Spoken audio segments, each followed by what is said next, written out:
Nobody move." Matteo Vescari pressed his hand against his ribs and looked around the room at 20 men who couldn't understand a single word coming out of his mouth. Blood soaked through his white shirt. His jaw was locked tight, and he kept repeating the same phrase in a dialect so old, so forgotten, that even his own men stood there like statues. Then a waitress set down her tray, walked across the room, and answered him. If you've ever felt invisible in a room full of people, this story is for you. Subscribe to our channel, follow this story all the way to the end, and drop a comment telling us what city you're watching from. I want to see how far this story travels. The restaurant had a name that nobody outside a certain tax bracket could pronounce correctly, and that was exactly the point. The carved into a side street in Lower Manhattan Palazzo Segreto operated as two different establishments depending on who was asking. The front dining room served $30 pasta to business lunches and anniversary dinners. The private back room, accessible only through a door disguised as a wine rack, served something else entirely. It served conversations that never happened, agreements that were never signed, and decisions that changed the shape of the city without a single vote being cast. On the night of October 14th, the back room was full. 8 men sat around an oval mahogany table. 3 of them were politicians whose faces appeared on campaign billboards all over the city. 2 were lawyers whose firm occupied an entire floor of a midtown tower. 1 was a real estate developer whose name appeared on the sides of 4 buildings currently under construction. 1 was a city official whose title was long enough that most people just called him commissioner. And at the head of the table sat Matteo Vescari. He was 44 years old, built like a man who had grown up working and never stopped. His hair was dark with threads of silver at the temples. His suit was charcoal Italian wool hand-tailored, and it had cost more than most people made in a month. His face was not handsome in the way that magazines described handsome. It was something more arresting than that. It was the face of a man who had learned very early that the world was going to test him, and who had decided just as early that he was going to pass every single test. People who had never met Matteo Vescari knew his name the way they knew the names of weather systems. You heard it before he arrived. You felt the shift in pressure. You made adjustments. People who had met him once tended to be very careful about what they said in front of him after that. People who worked for him did not make mistakes twice. Not because Matteo was cruel, he wasn't particularly, but because he was precise in a way that most people found unsettling. He noticed everything. He remembered everything. And he expected the people around him to take the same care with details that he took himself. He had built his business empire over 20 years, beginning with a construction company that his father had left him when he was 22, and expanding outward into real estate, private logistics, and a network of relationships that spanned City Hall, the federal court system, and several conversations that had no official record. Some people called him a businessman. Some people called him something else.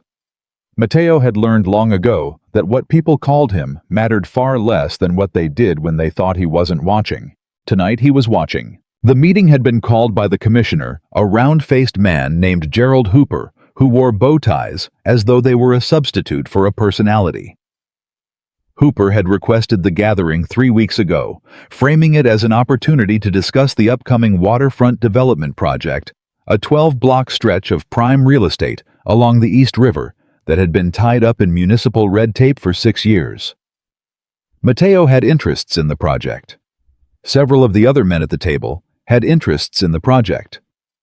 The commissioner had a different kind of interest, the kind that came in envelopes. The meeting had proceeded normally for 40 minutes. Then Gerald Hooper excused himself to make a phone call.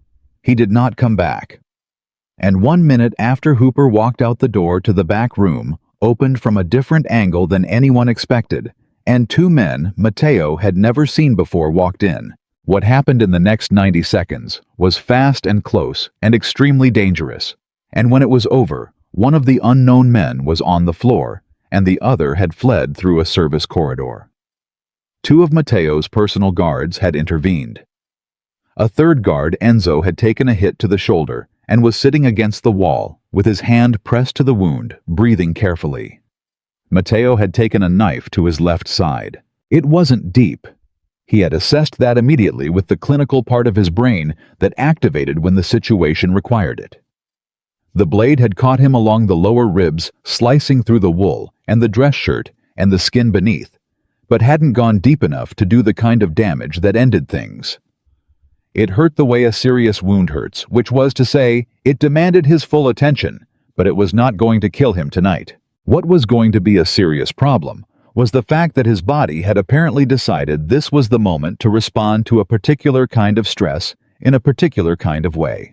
Matteo Vescari, whose English was excellent, whose Italian was refined, who could manage a passable French and had enough Spanish to conduct a business meeting, was standing at the head of a room full of panicking men and could only produce words in one language, the dialect of his grandmother's village in the hills outside Palermo.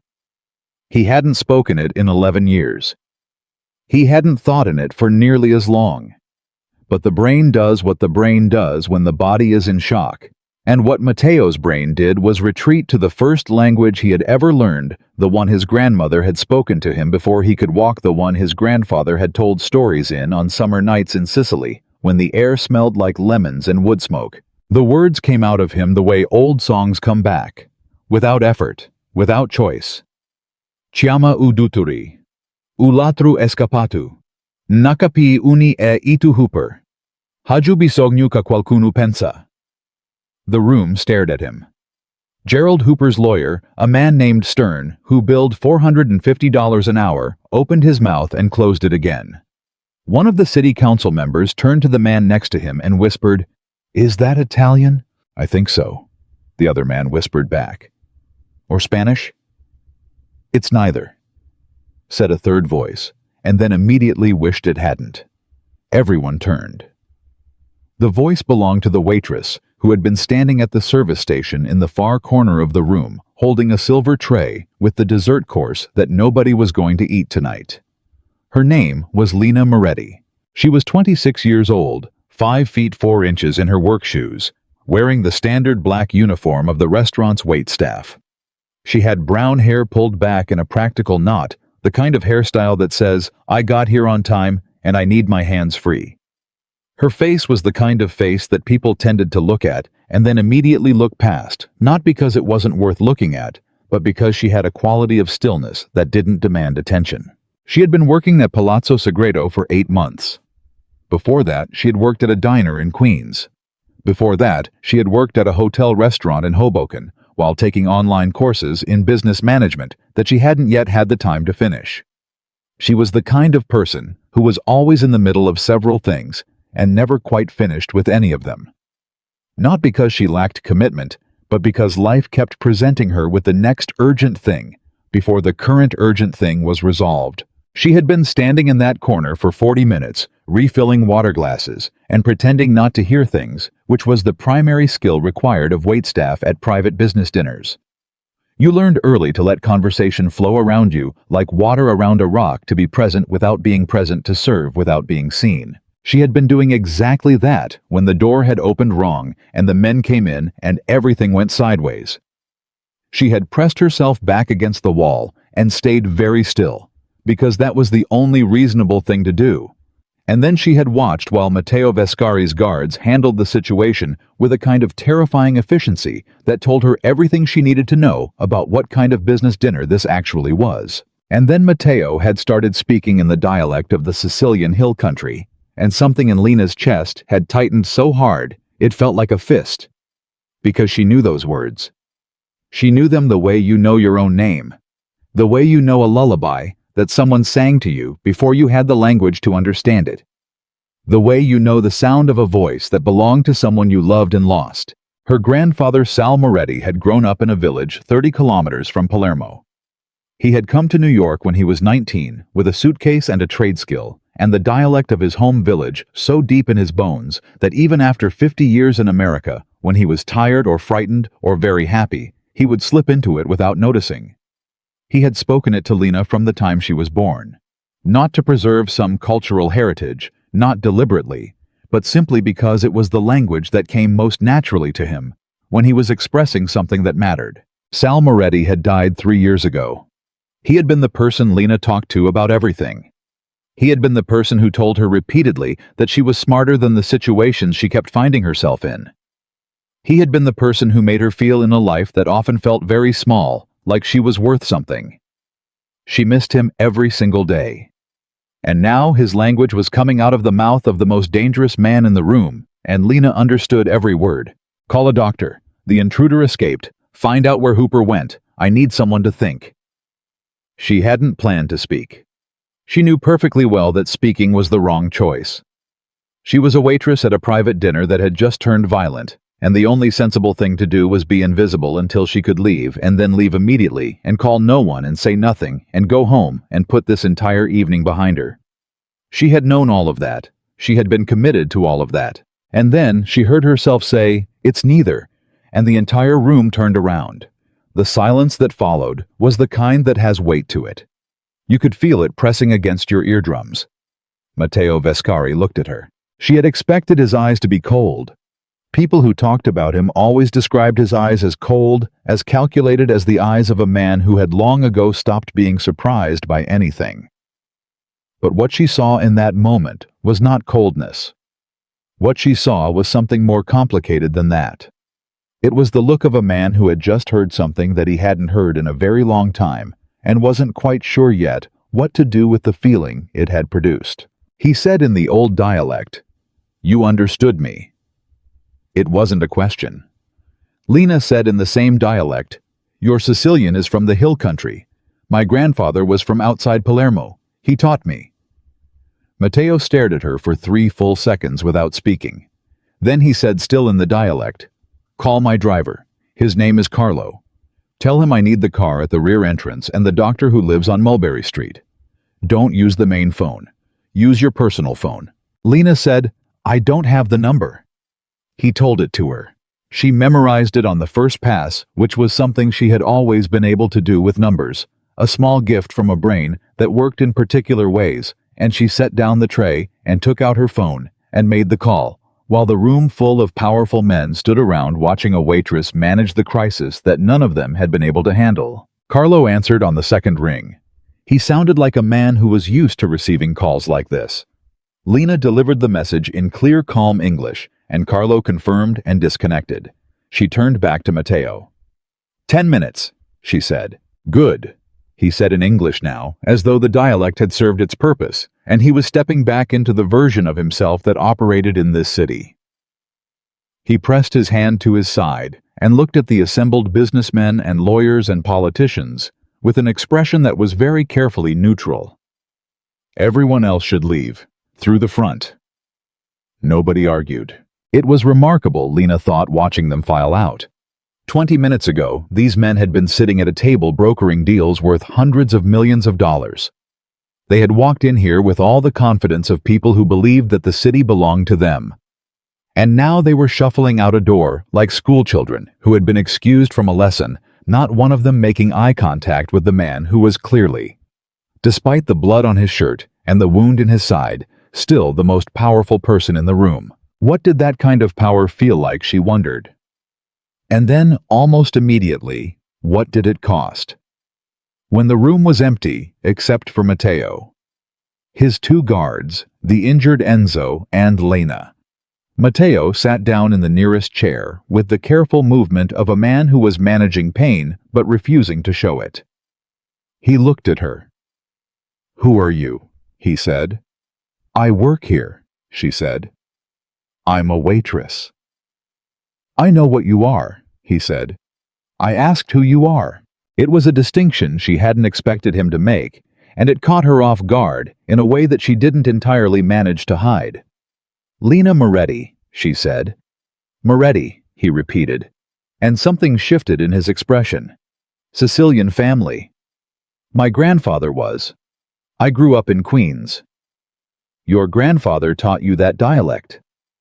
"Yes." "Is he still alive?" "No," she said.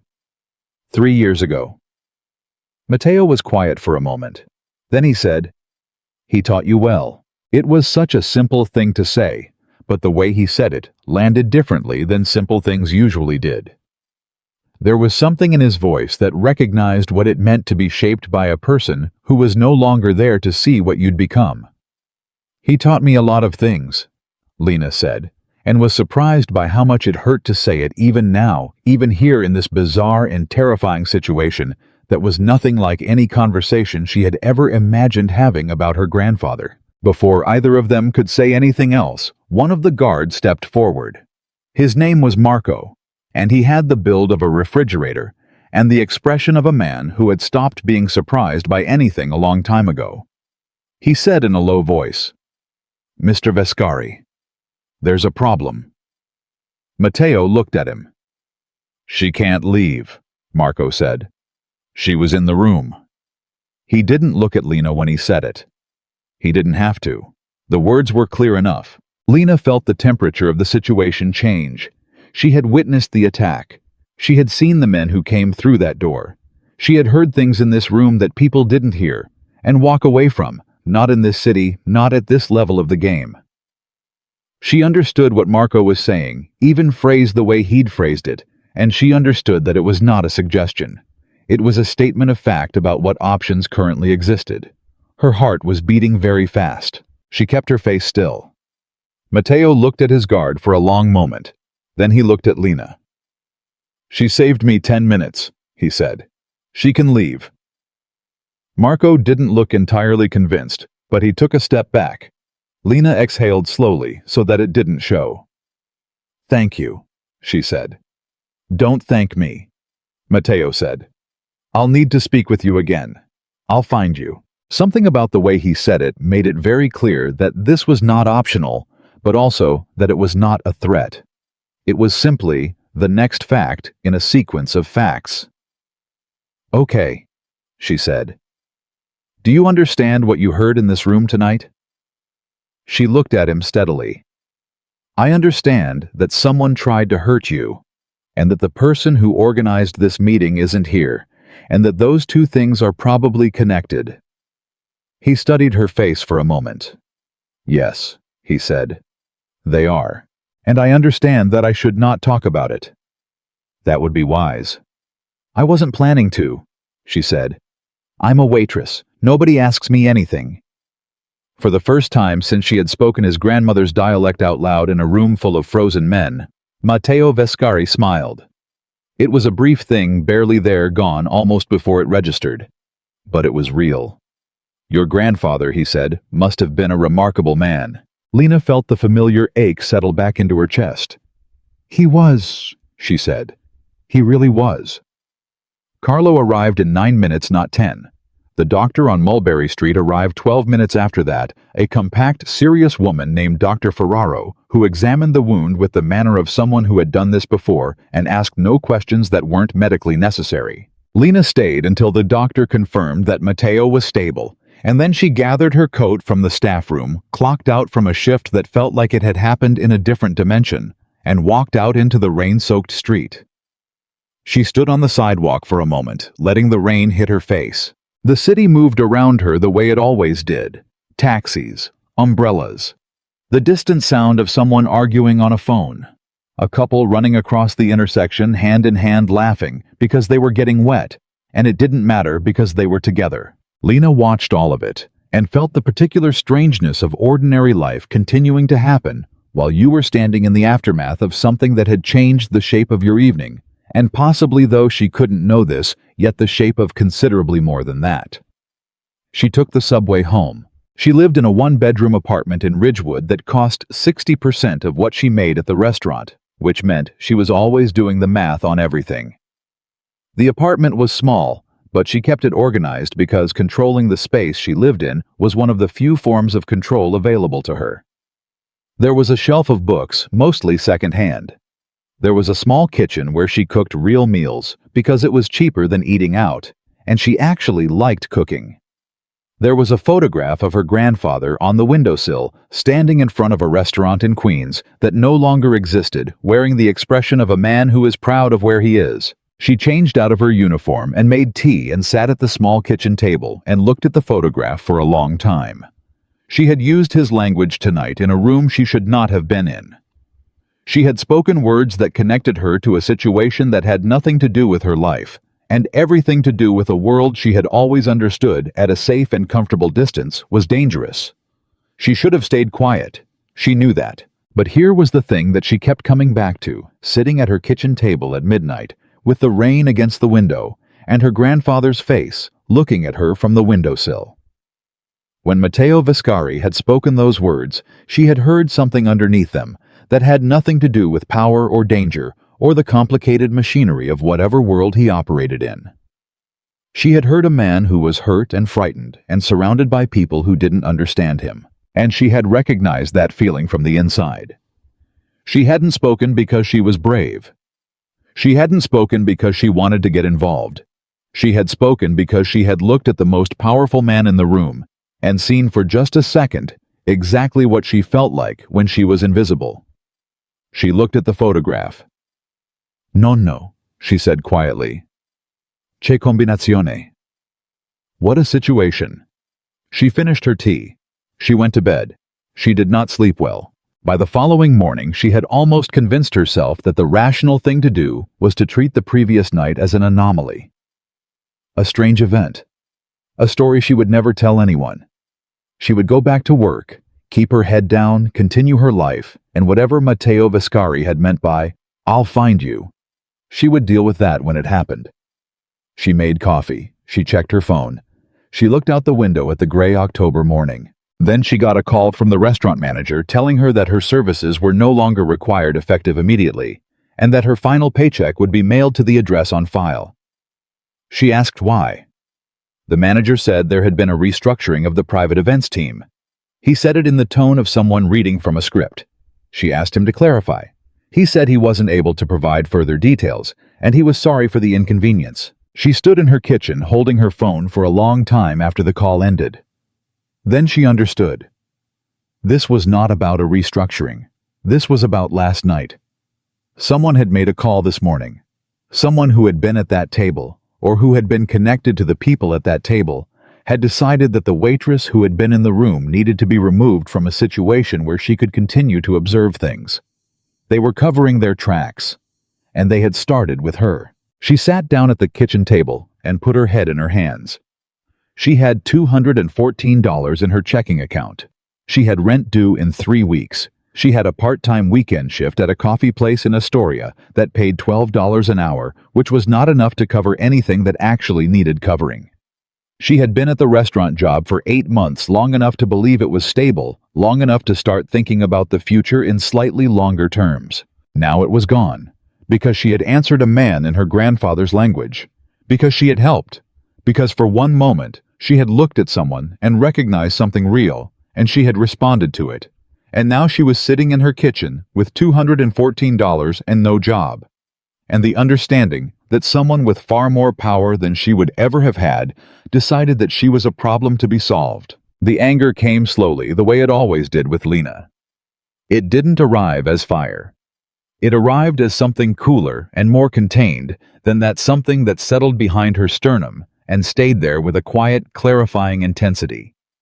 This was not acceptable. She was a person. She had done nothing wrong.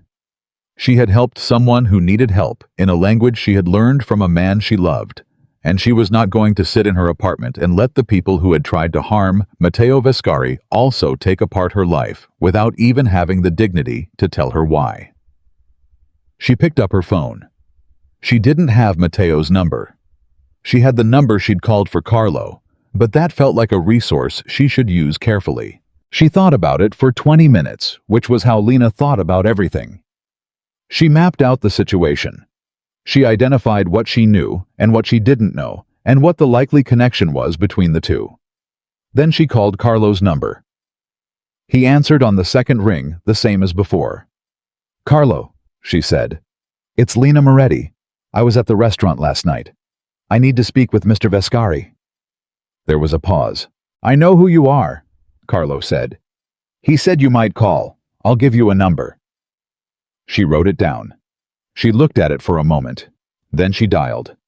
He answered himself. No assistant, no gatekeeper. Just his voice, direct and unhurried, like a man who had been expecting this particular call. Miss Moretti, he said.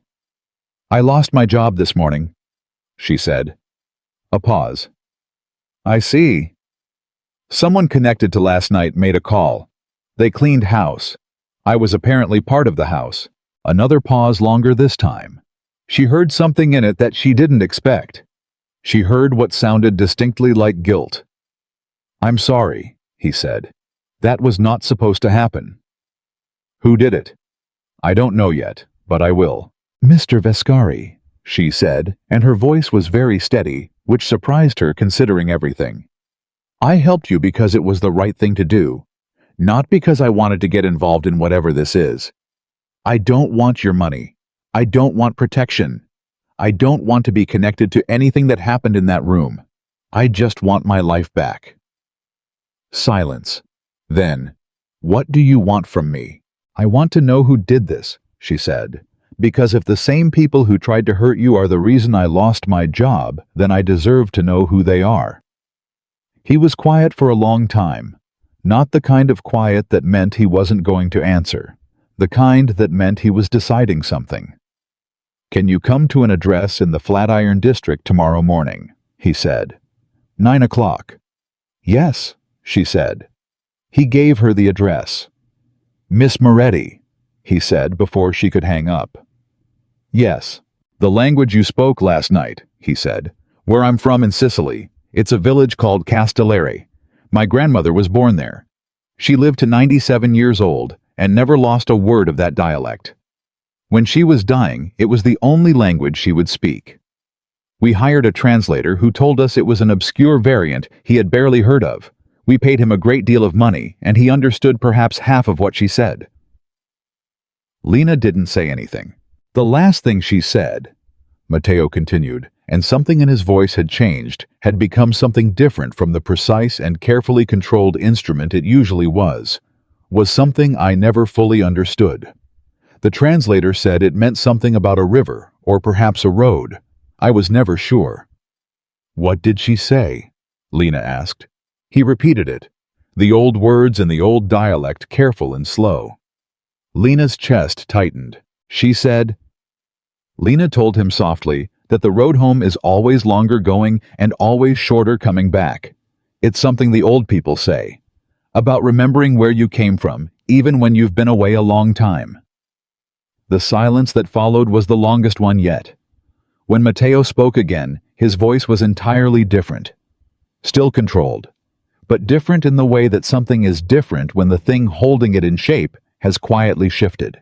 Thank you, he said. I'll see you tomorrow at 9. He hung up. Lena set her phone down on the table next to her grandfather's photograph. She looked at the picture for a long time. No, she said. I think your language just got me into something. She paused. And I think it might be the only thing that gets me out. She was right about the first part. She didn't know yet whether she was right about the second, but she was going to find out. She looked at the clock. She had 22 hours until 9 in the morning.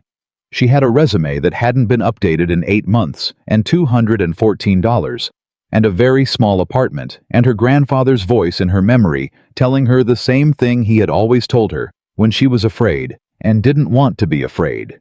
He would say Lena, the scared ones, are brave ones who kept walking. She stood up from the table. She started walking. She didn't sleep. Not really.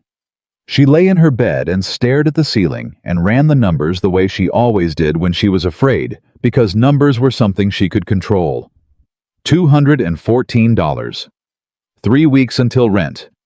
1 part-time job paying $12 an hour. 1 meeting tomorrow morning with a man whose name made politicians leave rooms without saying goodbye. At 4 in the morning, she got up and made coffee and sat with her grandfather's photograph and talked to him the way she still did when things were bad enough that she needed to hear a voice, even if the voice only existed now in her own memory. I know, she said to the photograph. I know you'd tell me to be smart. I'm trying. The photograph didn't answer, but she heard him anyway. She always did.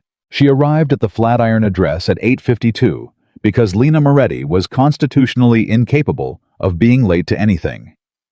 The building was a converted brownstone with no signage, and a front door that looked like it belonged to a private residence. She pressed the single buzzer. A camera above the door moved slightly. The lock clicked open without anyone speaking through the intercom. She went inside. The interior was nothing like what she had expected, and she realized stepping into it that she had been expecting something designed to intimidate. Heavy furniture, dark wood, the visual vocabulary of power that she had seen in movies and television shows about men like Matteo Vescari. What she found instead was a working space. Clean, organized, functional. A large table covered in documents. A wall of monitors showing what appeared to be construction site footage. Bookshelves filled with actual books, not decorative spines. Real books with broken creases and post-it notes sticking out of the pages. And Matteo Vescari, standing by the window with a coffee cup in his hand, wearing a dark sweater and dark pants, looking like a man who had not slept either, and was not interested in pretending otherwise. "You're early," he said. "So are you," she said. "I live here." He gestured toward a chair across the table from him. "Sit. There's coffee." She sat. She poured herself coffee from the carafe on the table and wrapped her hands around the cup, because the morning was cold, and her hands were the part of her that always felt the cold first. Matteo sat across from her and looked at her the way he had looked at her in the restaurant, with that attention that felt like being read rather than seen. "How much do you know about Richard Caldwell?" he said. The name landed in the room like a stone into still water. "I know the name," she said. "He builds things. His name is on buildings. His name is on buildings." Matteo agreed, and the way he said it made the words sound like an accusation. "He's been developing real estate in this city for 20 years. He has relationships with 3 members of the city council, 2 state senators, and a federal official whose name I am not going to say out loud in any room that hasn't been swept. He funds political campaigns. He donates to charities. He appears at ribbon cuttings and gives speeches about community investment and the future of New York." And Lena said because there was clearly an and. "And for the last 8 years, he has been systematically acquiring properties in lower-income neighborhoods by manufacturing conditions that force residents out. He uses municipal violations code enforcement building inspectors who are on his payroll. He creates situations where landlords face enough legal and financial pressure that they sell. He buys the buildings at distressed prices. He demolishes them and builds luxury developments. He has displaced over 4,000 families in the last decade." Lena was quiet for a moment. "That's not illegal," she said. "No," Matteo said. "The individual pieces aren't. That's the design." He paused. "The waterfront project that was discussed at the meeting last night would have been the largest acquisition of his career. 12 city blocks, approximately 700 residential units currently occupied. He needs those residents gone. He needs certain permits to move in a direction they aren't currently moving, and he needed me out of the picture because I had information about the permit irregularities that he couldn't afford to have surface." "So he set you up," Lena said. "He set me up," Matteo confirmed. "Gerald Hooper organized the meeting at his instruction. The men who came through the door weren't there to kill me. They were there to create a situation that would force my involvement into public view.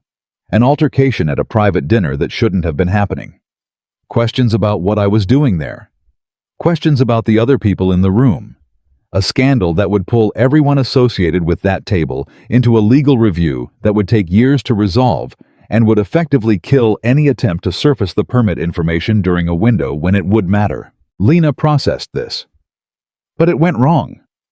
"He underestimated how quickly my people would respond," Matteo said, "and he didn't account for the dialect." "He didn't account for a waitress who spoke Sicilian hill country," Lena said. Something that was almost a smile moved across Matteo's face. "No, he didn't account for that." She looked at him. "Mr. Vescari, why are you telling me this?" He set his coffee cup down and looked at her directly. "Because Caldwell's people took your job this morning. His manager at the restaurant, a man named Farrow, who has been on his payroll for 3 years, made a call at 6:45 this morning. You were removed because you were a loose end. The words hit her with a particular kind of force, not because they were surprising, she had suspected as much, but because hearing it confirmed in plain language that she had been reduced to a variable in someone else's equation was its own specific kind of painful. "I'm a loose end," she repeated. "To him," Matteo said, and his voice was very precise. "Yes. To me, you are something different." She looked at him. "You are the only person who was in that room last night," he said, "who doesn't belong to anyone. Everyone else at that table has connections, affiliations, loyalties that can be traced and therefore pressured. Lawyers have clients. Politicians have donors. City officials have supervisors. You are a waitress who speaks an obscure Sicilian dialect and has no relationship to any of this except the one that happened accidentally last night." "You're saying that makes me useful," she said. "I'm saying that makes you potentially important," he corrected. "There's a difference." She thought about that. "You want something from me." "I want to have an honest conversation with you," he said. Which is not the same thing, but it may lead to that. She had not expected him to be honest. She had expected deflection, the kind of careful conversational management she associated with powerful people who were used to getting what they wanted without ever asking for it directly. She had expected to be handled. She was not being handled. "All right," she said. "What's the honest conversation?" He leaned forward slightly. "Caldwell has a pattern. Every major acquisition he has made in the last 8 years has followed the same sequence. Regulatory pressure on existing owners. Purchase at distressed prices. Demolition. Development. The pattern is documented, but the documentation is scattered across 12 separate municipal departments and 3 court jurisdictions. Nobody has ever assembled it into a single picture. Why not? Because the people who had the resources to assemble it didn't have the motive, and the people who had the motive didn't have the resources. Where do you fit in? He was quiet for a moment. The waterfront properties he wants include a block of buildings where I have an arrangement with the current owners. Not a legal ownership stake, an arrangement. Several of the families who live in those buildings have been in those apartments for 20-30 years. Some of them are people I have known since I was young. Caldwell's acquisition would put them on the street. She studied his face. That's why you care about this. One of the reasons, he said. What are the other reasons? He looked at her with an expression that was direct and entirely undefensive.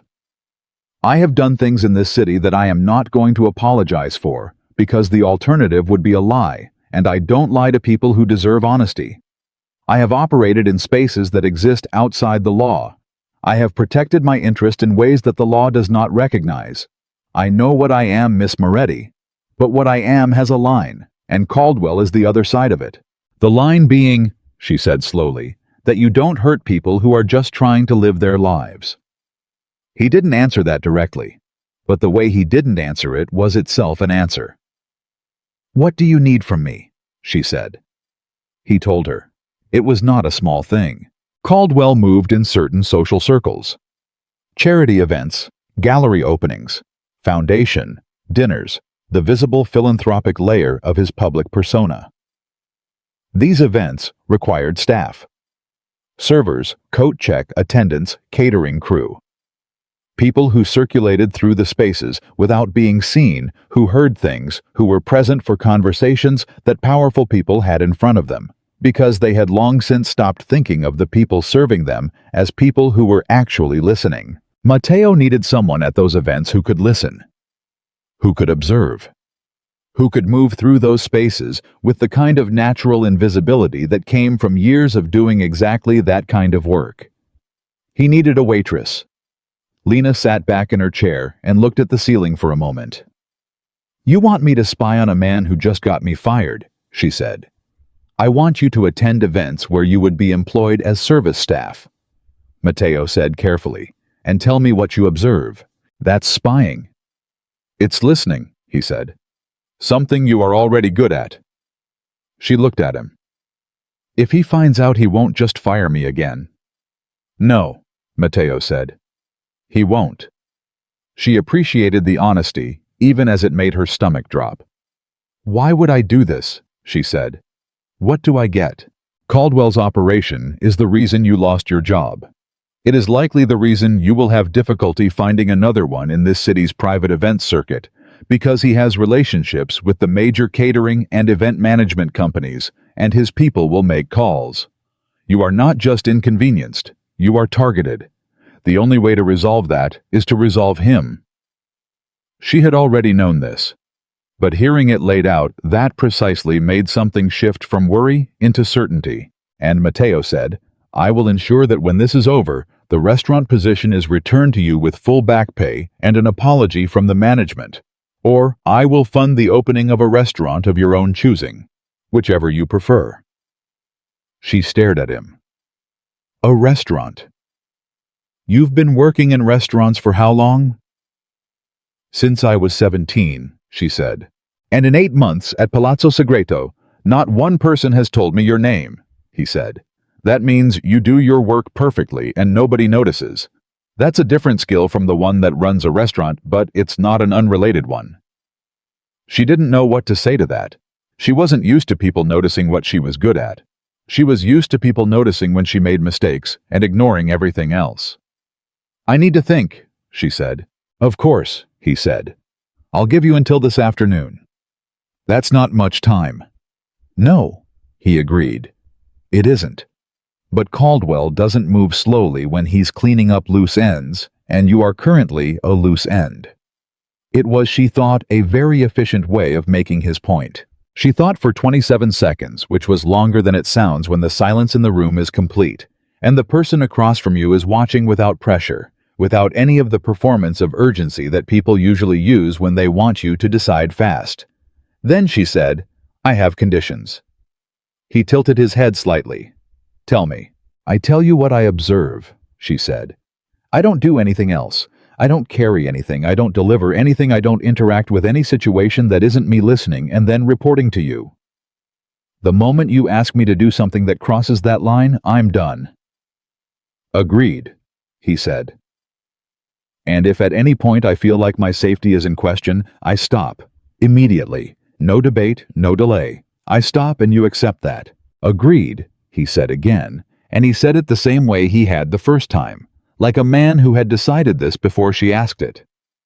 "And," she said, "I want to know what you plan to do with what I find out. Not the details, just the direction." He looked at her for a moment. "I'm going to take what you gather, combine it with documentation I'm assembling from the municipal records, and deliver it to a federal investigator who has been looking for a way to open a formal inquiry for 2 years. Not the press, not a political opponent. A federal investigator who has jurisdiction and motivation, and who only needs what Caldwell's own words can provide." She absorbed this. "You're going to let the law handle it. I'm going to give the law what it needs to handle it," he said. "That's different." She thought about the 4,000 families, the buildings with residents who had lived there for 30 years. She thought about her grandfather's neighborhood in Queens, which had changed so much in the years since he died that she sometimes drove through it and couldn't find the landmarks. "When do I start?" she said. Something in Mateo's posture changed almost imperceptibly, the way a body shifts when attention releases. "There's an event this Friday," he said. "A foundation gala at a hotel in Midtown. Caldwell will be there. My contact at the catering company will place you on the service staff." What am I listening for? His conversations with a man named Dennis Pratt. Pratt is a building inspector who has been facilitating Caldwell's code enforcement pressure campaign. I need to know the status of 3 specific buildings on the waterfront block, whether Caldwell has made a decision about the timeline, whether Pratt has delivered the inspection reports. How will I know if it's relevant? "You'll hear the addresses," he said, and wrote 3 of them on a piece of paper and slid it across the table to her. She looked at them. She committed them to memory. "If I hear something important," she said, "how do I contact you?" "Carlo's number," he said. "He routes everything." She nodded. She folded the paper and put it in her jacket pocket, even though she didn't need it anymore. The addresses were already in her memory, clean and precise. She stood up. "Mr. Vescari," she said. He looked up at her. "Last night you said you'd find me," she said. "But I called you." He was quiet for a moment. "Yes," he said. "You did." "That matters to me," she said. "I'm not here because I was found. I'm here because I decided to be here." He looked at her with that expression she had begun to catalog, the one that wasn't quite surprise, but was adjacent to it. The look of a man encountering something that didn't fit the patterns he was used to operating inside. "I understand," he said. "Good," she said. "I'll be in touch after Friday." She left. On the subway back to Ridgewood, she sat with her hands folded in her lap and let the train move around her, and thought about what she had just agreed to do. She was not, she told herself, a person who did things like this. She was a person who kept her head down and did her work, and managed the gap between what she had and what she needed, and tried to move forward in small increments toward a future that might eventually feel like the life she was supposed to be living. She was not a person who walked into rooms with powerful, dangerous men and negotiated terms.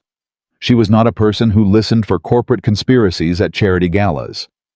And yet she had lost her job in a city that didn't pause for anyone, and the people who had taken it had done so because they considered her beneath notice, because she was a loose end, because she was a waitress, and waitresses were not the kind of people that men like Richard Caldwell needed to worry about, and that she thought was the thing that had tipped her from thinking about it to saying yes. Because she had spent her entire adult life being the person that powerful people didn't need to worry about. She had been carrying plates and refilling water glasses and pressing herself back against walls and disappearing into service corridors, while people who considered themselves important decided things that shaped the city she lived in, and not one of them had ever looked at her and thought, "She's listening. She matters. She could change this." She was tired of being the person that nobody needed to worry about. The week that followed was quiet in the way that the period before something significant is often quiet. She worked her shifts at the coffee shop. She updated her resume. She called 2 of her former colleagues from the restaurant to check in, keeping the calls brief and personal carefully, not asking about what she actually wanted to know. One of them, a fellow server named Maria, said unprompted, "It's weird what happened. They let 3 people go the same morning, all of us who worked the private room. Mauricio thinks it was a liability thing." Lena said she was sorry to hear it. "Are you okay?" Maria asked. "I'm fine," Lena said. "I'm figuring things out." She called her mother that evening. Her mother lived in Queens and worked in a school cafeteria and worried about Lena in the specific way that mothers worry about daughters who live alone and work too many jobs and never seem to be settling into anything permanent. The call was warm and circular, and included 2 suggestions to consider nursing school, and 1 reminder that her cousin Daniela had met her husband through a cooking class, which Lena's mother offered as a proof of concept for something, though what exactly was never specified. After she hung up, Lena sat in the quiet of her apartment and thought about the conversation she'd had with Mateo that morning, replaying pieces of it with the careful, slightly obsessive attention she gave to anything that felt unresolved. She kept coming back to the moment when he had told her about his grandmother, the old woman who had spoken only the old dialect at the end, the translator who had understood perhaps half of what she said, the family standing at her bedside, hearing words they loved but couldn't hold. The road home is always longer going, and always shorter coming back. She understood why those words had stayed with him. She understood the particular grief of inheriting a language, but losing the person who taught it, of carrying something forward into a world where nobody else around you could recognize what you were carrying. She thought about Mateo's face when she had told him what his grandmother's last words meant. She thought about how, for just a moment, the most feared man in New York had looked like a person whose grief was as ordinary and as devastating as anyone else's. She fell asleep with that thought still turning over in her head. Friday arrived the way Fridays do, all at once, and slightly before you're ready. The hotel was on Park Avenue and occupied the kind of vertical real estate that stated its own importance without requiring any additional signage. The gala was in the second-floor ballroom. Lena arrived at the service entrance at 5 o'clock in the uniform she had been given by the catering company: black jacket, Black pants, white shirt, the same uniform she had worn in 100 different rooms for 8 years of her working life. The catering supervisor was a brisk woman named Patricia, who ran the crew with the energy of someone managing a small military operation. She assigned Lena to the main circulation floor, which Lena understood meant she would be moving through the crowd with a tray, which was exactly where she needed to be. The event filled in over the next 90 minutes. By 7 o'clock, the ballroom held approximately 200 people, which meant 200 conversations happening simultaneously at a volume that required everyone to lean slightly toward whoever they were talking to, which meant that the peripheral conversations, the ones happening between people who weren't performing for an audience, were often the most honest ones. Lena had learned this in her first year of waitressing. The louder the room, the more people forgot to be careful. She moved through the space the way she always moved through spaces like this. Tray-level pace, steady eyes visible, but not seeking the particular calibration of presence that made people reach for a glass without quite registering who was holding the tray. She found Richard Caldwell at 9 minutes past 7. She had expected to recognize him from images she had found online. The broad, confident face, the silver hair styled to communicate authority, the slightly too wide smile of a man who had learned that smiling at the right moments was a form of transaction. He was standing near the far wall with a cluster of 3 other men, all of them in suits that announced their price without being vulgar about it. She moved in his direction, not directly, but in the drifting, purposeful way of a server managing a floor, and she was within 10 feet of him by 7:14. He was talking about the weather. The weather and a golf weekend that was apparently coming up and whether the flight schedule worked. She moved through, offered the tray to an adjacent group, moved back. At 7:31, a shorter man with rectangular glasses and a loosened tie arrived at Caldwell's side. He had the air of someone who was professionally familiar with Caldwell, but not personally comfortable around him. He leaned in and said something in Caldwell's ear. Caldwell's expression didn't change, but his body language did. The easy performative quality went out of his posture. The social smile compressed slightly. He excused himself from the conversation he was having and moved with the shorter man toward the corner of the room near the windows. Lena adjusted her route. She had no reason to be near the windows with a tray of drinks. There was no natural path that took her there. She created one. A woman near the windows had an empty glass. Lena moved toward her. The woman took a fresh drink and said thank you, without looking at Lena's face, which was exactly what Lena needed. She was close enough to hear. The shorter man, who had to be Dennis Pratt, was talking in a low and rapid voice. His hands were still. He had the stillness of someone who had learned that nervousness shows in the hands first. "The Morrison Street building came back clean," he said. "I can't justify a violation notice. It's not there." Caldwell said very quietly, "Find it." "Richard, I've done 2 walkthroughs. The building is not out of code. The owner upgraded the electrical in March. I can't write a violation that doesn't exist." "You've written violations that didn't exist before," Caldwell said. Pratt was quiet for the moment. He looked like a man remembering something he would prefer not to remember. "The Crane Street building was borderline," he said carefully. "I made a judgment call. Make another one. It's not that simple anymore. There's a review board audit in January. If I write violations that get contested, my records are going to be examined. I'm not doing it." Caldwell turned to face him. His voice dropped another register. "Dennis, we have been doing this for 8 years. You have a house in Westchester. You have college tuition paid for 2 children. You have a pension that is considerably more comfortable than a building inspector's pension has any right to be. I need you to do your job." Lena was holding the tray with both hands and looking at a spot on the wall approximately 4 feet to the left of the 2 men, and she was not breathing quickly. She was not blinking more than necessary. She was the piece of furniture that the room had always treated her as. Pratt said, "I'll look at the building again. That's all I'm saying." "Look harder," Caldwell said. "The Morrison Street timeline needs to move. I have financing contingent on possession of that block by March. All 3 buildings." "All 3, Pratt repeated, and something in his voice changed. "Richard, there are families in those buildings. The Okafor family in the Morrison building has been there since 1991. The grandmother is 90 years old. I know, Caldwell said. You know, Pratt repeated. March, Caldwell said. Figure it out. He walked away.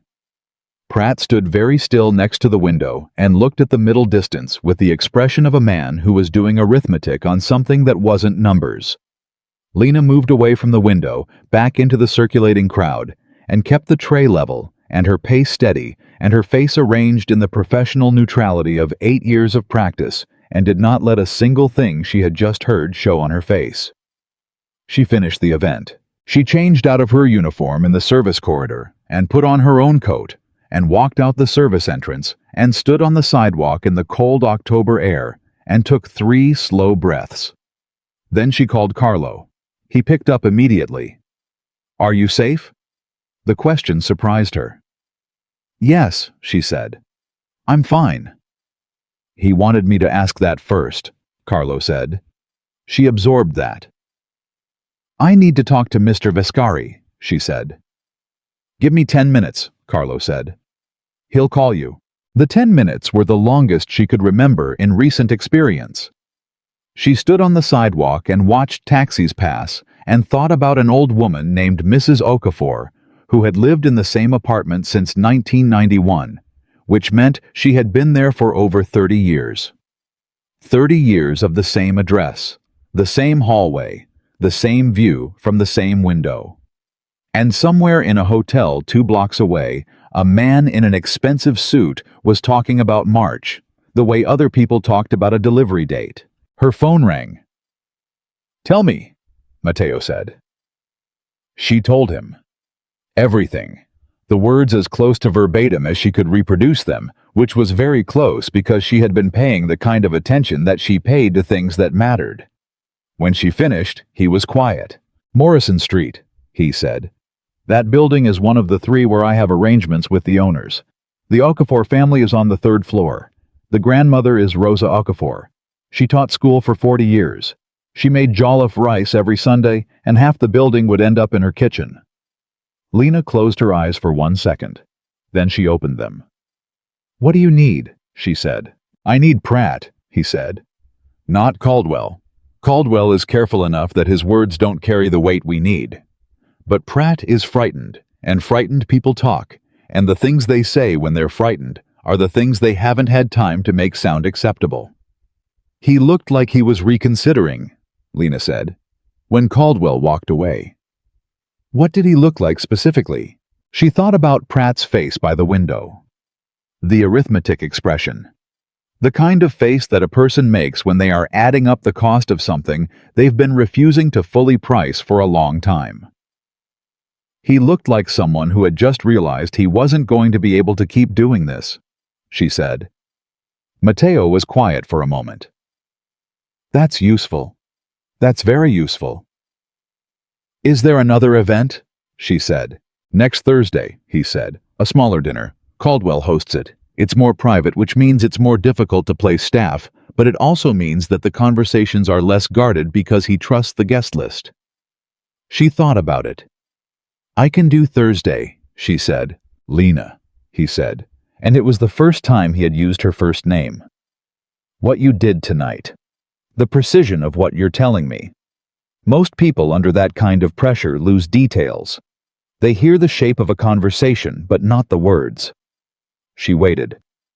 Your grandfather's voice, he said. The way you told me he taught you. That's not just language, is it? It wasn't a question. She understood that. He wasn't asking her to explain. He was saying that he had noticed something, and that what he had noticed was connected to something she had never been able to explain to anyone else, the way her grandfather had looked at her as a child, with his careful, attentive eyes, and said, Lena, listen. Not just hear. Listen. There's a difference, and the difference is everything. No, she said. It's not just language. I thought so, he said. She walked to the subway. She took the train home. She sat at her kitchen table with a cup of tea and the photograph of her grandfather, and thought about Rosa Okafor on the 3rd floor of a building on Morrison Street, and about the fact that March was not very far away. She thought about Mateo's face when she had told him what his grandmother had said at the end. She thought about the particular kind of loneliness that she had recognized in him that first night. The loneliness of being surrounded by people and understood by none of them. She thought about what it meant to carry a language that the world around you had mostly forgotten, and she thought about how that language had put her, a 26-year-old waitress from Queens, with $214 in her checking account, in the middle of something that was going to either fix a great injustice or go very badly wrong. She looked at her grandfather's photograph. "I'm listening, Nono," she said, "like you taught me." She finished her tea. Thursday was coming. Thursday came in cold and gray, the kind of morning that makes New York feel like it's made entirely of concrete and consequence. Lena woke at 5:30 without an alarm, which was how she always woke on days when something important was going to happen. Her body knew before her mind did. She lay still for a few minutes, listening to the city outside her window. The early trucks, the distant train, the particular quiet of a neighborhood that hadn't fully started yet, and she ran through everything she knew about the evening ahead. Caldwell's private dinner was held at his personal residence, a townhouse in the East 70s that he used for gatherings he wanted to keep off the public calendar. Mateo's contact at the catering company had placed her on the service crew for the evening, listed as an experienced server with references that would check out because Mateo had made sure they would. The guest list was 12 people, small enough that everyone would notice each other, small enough that the conversations would be real rather than performative, small enough that being caught would have no margin for explanation. She made coffee. She ate toast. She looked at her grandfather's photograph and said nothing out loud, just looked the way she did when she needed to remember who she was before she went somewhere that required her to be invisible. Mateo had called her the previous evening, not about logistics. Those had already been handled through Carlo, but just to talk through what she was walking into. He had been careful in the way he was always careful, precise about the risks, honest about the variables he couldn't control. "If at any point you feel that you've been identified," he had said, "you leave. You don't wait. You don't try to gather one more piece of information. You put down the tray and you find the nearest exit." "I know," she had said. "I want to hear you say it," he said. She had paused. "You're worried." He hadn't denied it. "This dinner is different from the gala. The gala was 200 people. This is 12. Caldwell will have looked at the staff list personally." "Will my name mean anything to him?" "Moretti is a common name," Mateo said. "But he has people who are thorough. I can't guarantee he hasn't connected the restaurant to your name." She had thought about this. If he had connected it, he would have acted before now. "Probably," Mateo said. "But probably is not, certainly." "Nothing tonight is certain," she said. "That was true before you called me." Another silence, the kind she had started to recognize from him, the kind that meant he was weighing something. "You don't have to do this," he said. "I can find another way." "Is there another way?" she said. He was quiet. "Then I'm doing this," she said. She had hung up and gone to bed and slept better than she expected to, which surprised her until she thought about it, and realized it was because she had made the decision fully and completely. And decisions you make all the way through are the ones you can actually rest inside. The townhouse staff entrance was on the side street. She arrived at 4:30 with the rest of the catering crew, 6 people total, and the supervisor for this event was a quiet man named James, who ran a tight ship without using volume to do it, which Lena respected. He gave the briefing in the kitchen, passed out assignments. Lena was on drink service for the main dining room, which was exactly where she needed to be. The guests began arriving at 7. Lena had memorized the names Mateo had given her. Pratt she already knew by sight. The others were a procurement officer from the city's building department, 2 lawyers from a firm that handled municipal contracts, a state assemblyman named Cross, whose district covered 2 of the 3 waterfront blocks, a private financier whose name kept appearing in the footnotes of Caldwell's development projects, and 4 other men whose connection to the waterfront deal Mateo had assessed as peripheral but worth noting. And then there was a name on the list that Mateo hadn't mentioned because he hadn't known. The 12th guest arrived at 7:20, 18 minutes after the others, and the way the room shifted when he walked in was the kind of shift that Lena had learned to read in her years of working rooms like this. It wasn't visible. Nobody turned. Nobody broke their conversation. But the energy changed the way energy changes when someone important enters a space. A slight increase in attention, a fractional straightening of postures, a tiny recalibration of who was standing where. The 12th guest was a federal official. She didn't know his name, but she knew his category. She had grown up around enough of her grandfather's friends' men who had worked in city government union halls, housing agencies, to recognize the particular bearing of a man who operated with federal authority. It was something in the way he carried the weight of institutional power, not arrogantly, but with a settled quality, a man who didn't need to announce what he represented because what he represented was already present in the room with him. She moved closer. She offered drinks. He took a water. She heard Caldwell greet him. "Senator," Caldwell said. "Not assemblyman. Senator." She kept her face entirely still. She moved away. "Senator, federal level." Someone Mateo hadn't placed on this guest list because he hadn't known this person would be here, which meant either Caldwell had added him late or Mateo's information about the guest list had a gap.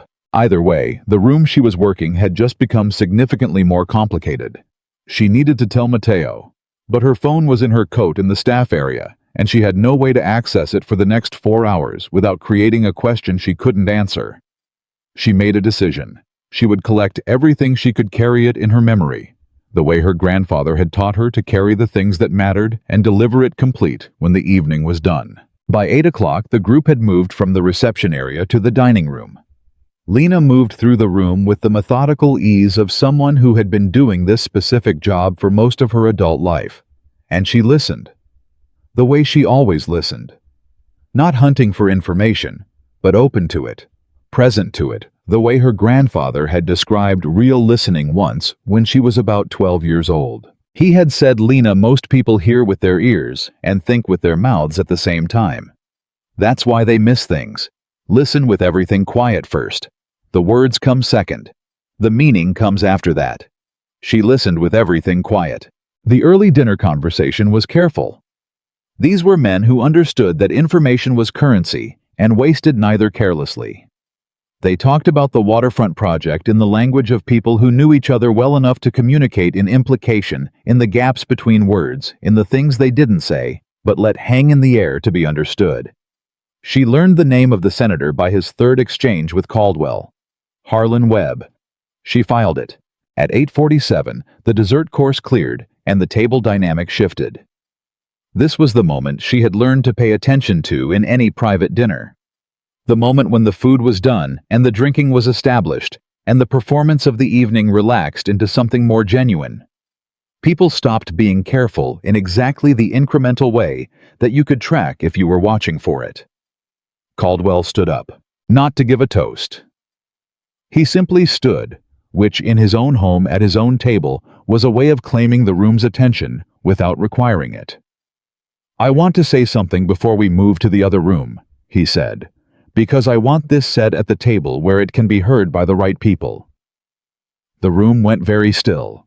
Lena was standing 2 feet behind and to the left of the assemblyman named Cross. She did not move. "The Morrison Street situation has been resolved," Caldwell said.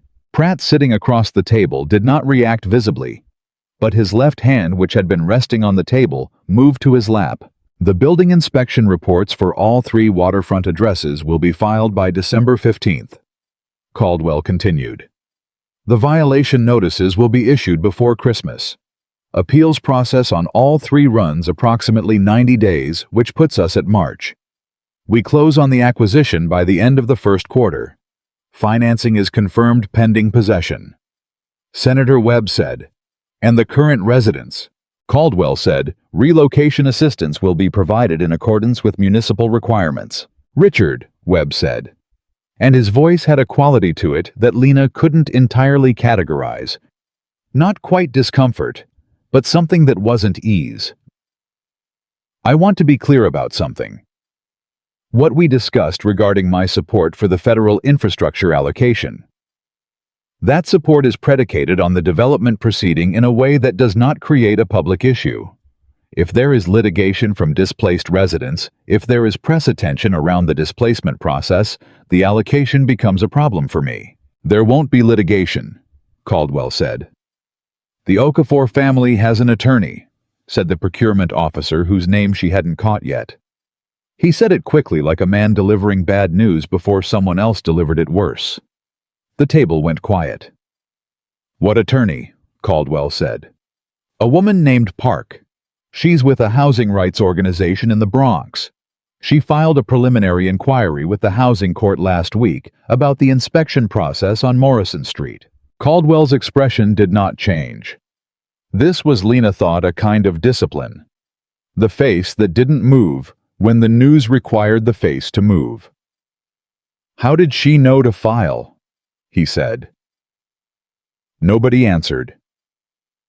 The silence lasted 4 seconds, which at a dinner table with 11 people present is a very long time. Then Caldwell said very quietly, "Someone told her." He wasn't asking. He was stating. And in the way that he said it, Lena heard something that she had not heard before from this man. Not the performed confidence of the charity gala or the controlled authority of his position at the head of the table. She heard something underneath those things that was colder and more precise.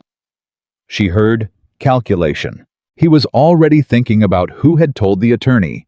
He was already building the list in his head. He was already moving through the sequence of who knew about Morrison Street and when they had known it. She became very still, not because she was afraid of being noticed.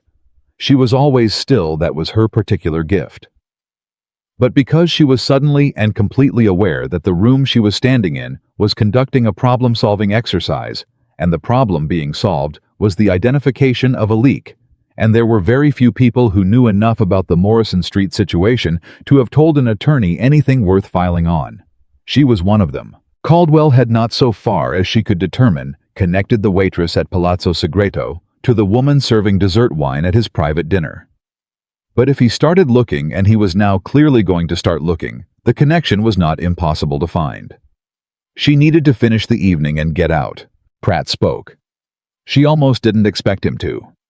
He had been quiet for the last 20 minutes in a way that felt deliberate, the quiet of a man who was deciding how much of himself he wanted to commit to the current direction of the evening. "Richard," he said. "A moment." Caldwell looked at him. "I'd like to speak with you privately," Pratt said, "before the evening continues." The table shifted again. 11 men registering the interruption and its implications without any of them being obvious about it. Caldwell said, "After dessert, Dennis." "Now," Pratt said. It was a single word, and it was soft, and it landed like a stone because it was entirely out of character for the dynamic she had observed between these two men. Pratt was not someone who said now to Richard Caldwell. Pratt was someone who said, "Of course, and I'll take care of it, and whatever you need." The single word now in this particular room was the sound of something changing. Caldwell looked at him for a long moment. Then he nodded. They excused themselves from the table. They went through the door at the far end of the dining room that led to what Lena had clocked earlier as a study. The room continued. Conversations resumed slightly louder than before. The way conversations get when the person who controls the room's energy is temporarily absent and everyone adjusts to fill the space differently. Lena moved through the dining room. She topped off a glass, here removed an empty plate there. She worked the room with the practiced rhythm of 8 years of practice. And she moved steadily toward the door that Caldwell and Pratt had gone through. Not to the door. Near it. There was a side table 2 feet from the door, where a collection of bottles was arranged, the kind of table that required periodic attention from a server. She gave it periodic attention. The door was old and heavy and well-fitted, but the gap at the bottom let sound through with more clarity than Caldwell probably knew. She heard Pratt's voice first. "I got a call today," Pratt said. "From the housing court, a filing by an attorney named Park. She's asking questions about the Morrison Street inspection. She has dates, Richard. She has the dates of my previous walkthroughs, and she has the outcome of each one. How does an attorney in the Bronx have the internal dates of my inspection schedule? That's what I'm trying to determine, Caldwell said. No, Pratt said, and his voice had a quality to it that she recognized from the gala, that arithmetic quality, but sharper, now faster. No, you're not trying to determine it, because if you were trying to determine it, you would have told me the attorney existed before I found out from a court notice. You knew, didn't you? Silence. Richard, did you know about Park before tonight? Caldwell said, I knew there was movement in the housing court. I didn't want to disrupt the timeline by making it an issue before the dinner. You didn't want to tell me, Pratt said, because if you told me I might have made a different decision about the Morrison Street report. Silence again. I'm done, Pratt said. 2 words. Lena held herself completely still. Her hand was resting on a bottle, and she was looking at the label with the focused attention of a woman who was deeply interested in its vintage. Dennis, Caldwell said. I'm done, Richard. I told you at the gala. I told you I couldn't write a violation that wasn't there. You told me to look harder. I looked harder. I found nothing because there is nothing to find. And now there is an attorney asking about my inspection dates, and if she gets those records, if she gets an independent auditor to look at my reports from the last 8 years, then what I have is not a comfortable retirement. What I have is a federal criminal exposure. I'm not doing Morrison Street. You've already done 6 buildings in the same sequence, Caldwell said. This is no different. This is completely different, Pratt said, and his voice cracked slightly on the last word, the crack of pressure finding the weakest point. Because on the other 6 buildings, there was nobody watching. Now someone is watching.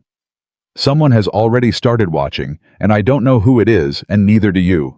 And I am not going to write a fraudulent violation notice on a building where an attorney is already reviewing my records. Silence. The longest one yet. Caldwell said, if you withdraw now, you create a gap in the sequence. A gap invites questions. I know, Pratt said. And if you have questions about your previous reports, Caldwell said, and his voice had gone very quiet, very precise. Those questions could extend to you personally, not just the Morrison Street report, all of them. Lena understood what she had just heard. She had just heard Richard Caldwell threaten the man who had been his instrument for 8 years with the evidence of 8 years of crimes that they had committed together. It was the kind of thing that you might read about and think you understood. But hearing it in real time, the flatness of the voice, the absence of heat in it, the pure mechanical quality of the leverage being applied was something different. She moved away from the table. Steady pace. Back into the main dining room. She topped off a glass at the far end and breathed carefully through her nose. She had what she needed. She had more than she needed. She needed to get out of this building. The evening continued for another hour and 40 minutes, which was the longest hour and 40 minutes of Lena Moretti's life. Caldwell and Pratt returned to the dining room. Caldwell was entirely composed. Pratt was quieter than he had been before, the quiet of a man who had been reminded of something he would have preferred to forget. Senator Webb gave a brief and careful speech about the importance of responsible development and public-private cooperation that said a great deal while committing to very little. Lena poured wine and cleared glasses and moved through the room and did not look at Richard Caldwell's face and did not think about Morrison Street and did not let any of what was sitting in her chest show on her face. And at 9:58, when the evening began to wind toward its conclusion, she moved to the kitchen and checked in with James and said she was going to start breaking down the service station. At 10:20 she had her coat and was through the side entrance and on the street. She walked 2 blocks before she called Carlo. He picked up on the first ring this time. I need him now, she said. Not later. Now. Hold on, Carlo said. 30 seconds. Lena. Mateo's voice, steady and immediate. Harlan Webb, she said. He was there. Senator Harlan Webb. A pause that was unlike Mateo's usual pauses, sharper. The pause of someone encountering information that changed the shape of what they were looking at. He was at the dinner, Mateo said. He arrived late. He and Caldwell spoke about the federal infrastructure allocation. Webb's support is contingent on the development proceeding without public controversy. He called it a problem for him if there was press or litigation. Mateo said nothing for a moment. "There's more," Lena said. She told him about the attorney named Park. She told him about Pratt's confrontation with Caldwell. She told him the exact words as close to verbatim as she could give them, which was very close. She told him about Caldwell's threat to Pratt. She told him about the specific vulnerability, the 8 years of reports, the federal criminal exposure. When she finished, Mateo was quiet for 4 seconds. "He threatened Pratt with complicity," he said. "Yes, which means Pratt has been sitting on 8 years of falsified reports," Mateo said. "Which means if Pratt decides he is more afraid of what Caldwell will do to him than of what the federal record will do to him, he becomes a problem." "He already is a problem," Lena said. "He looked like a man deciding which way to fall." "Where are you now?" "On the street, 2 blocks from the townhouse." "Go home," he said. "Take a cab. Don't take the subway tonight." She started to say that she was fine on the subway, that she always took the subway.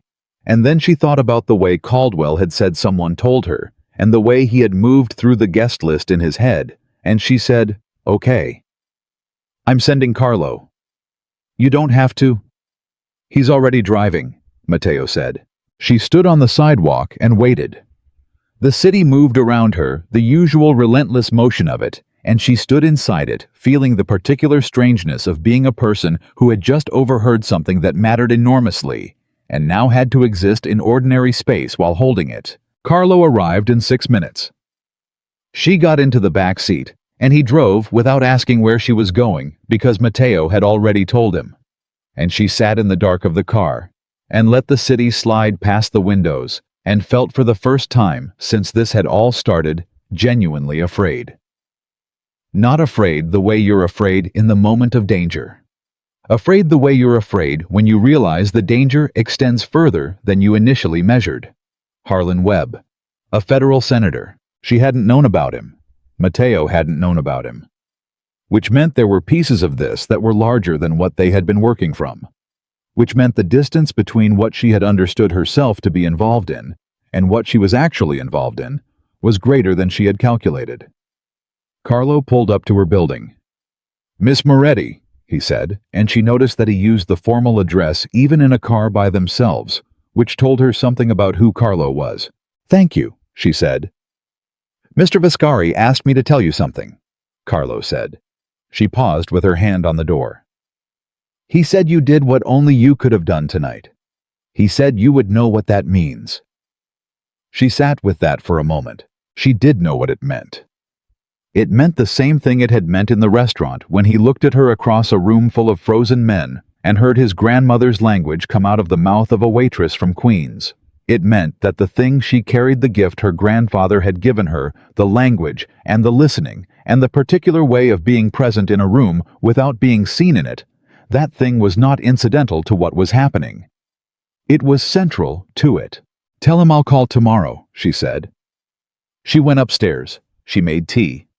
She sat at her kitchen table and did not look at her grandfather's photograph right away.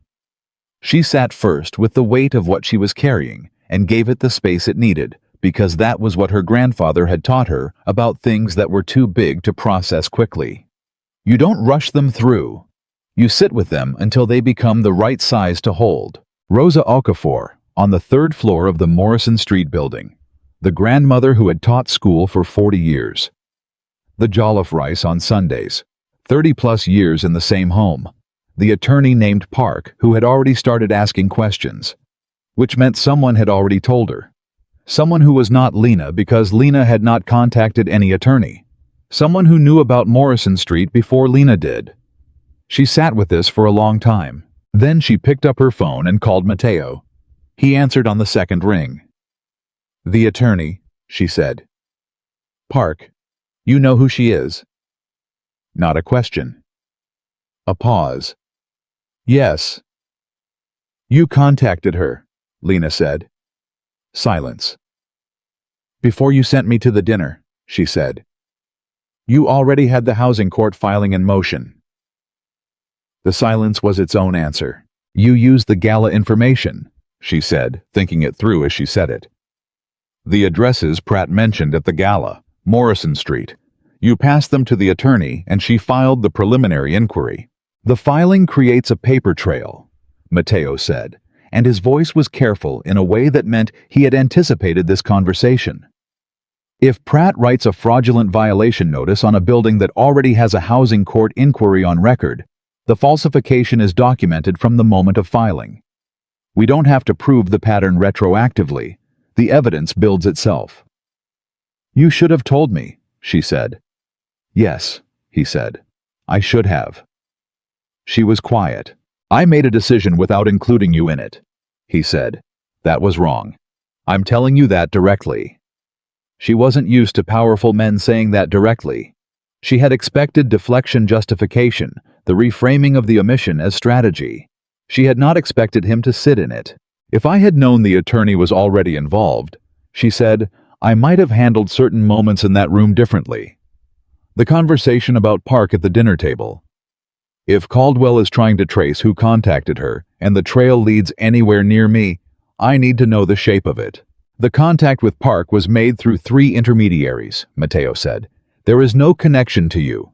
There is no connection to me that is direct.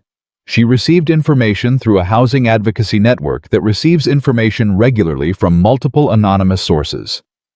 Does she know about me? No, he said. She knows about Morrison Street. She doesn't know how she knows. Lena absorbed this. Webb is the piece that changes everything, she said. Yes, Mateo said. What does a federal senator do for Caldwell? Infrastructure allocation, Mateo said. The waterfront project needs a federal infrastructure designation to qualify for a particular tax structure. Webb has been working that designation through a committee for 8 months. Without it, the financing model for the project doesn't work. Without the financing, Caldwell can't close on the acquisition. Without the acquisition, the development doesn't happen. So Webb isn't just a political ally, Lena said. He's load-bearing. Yes, Mateo said. He is. She sat with this.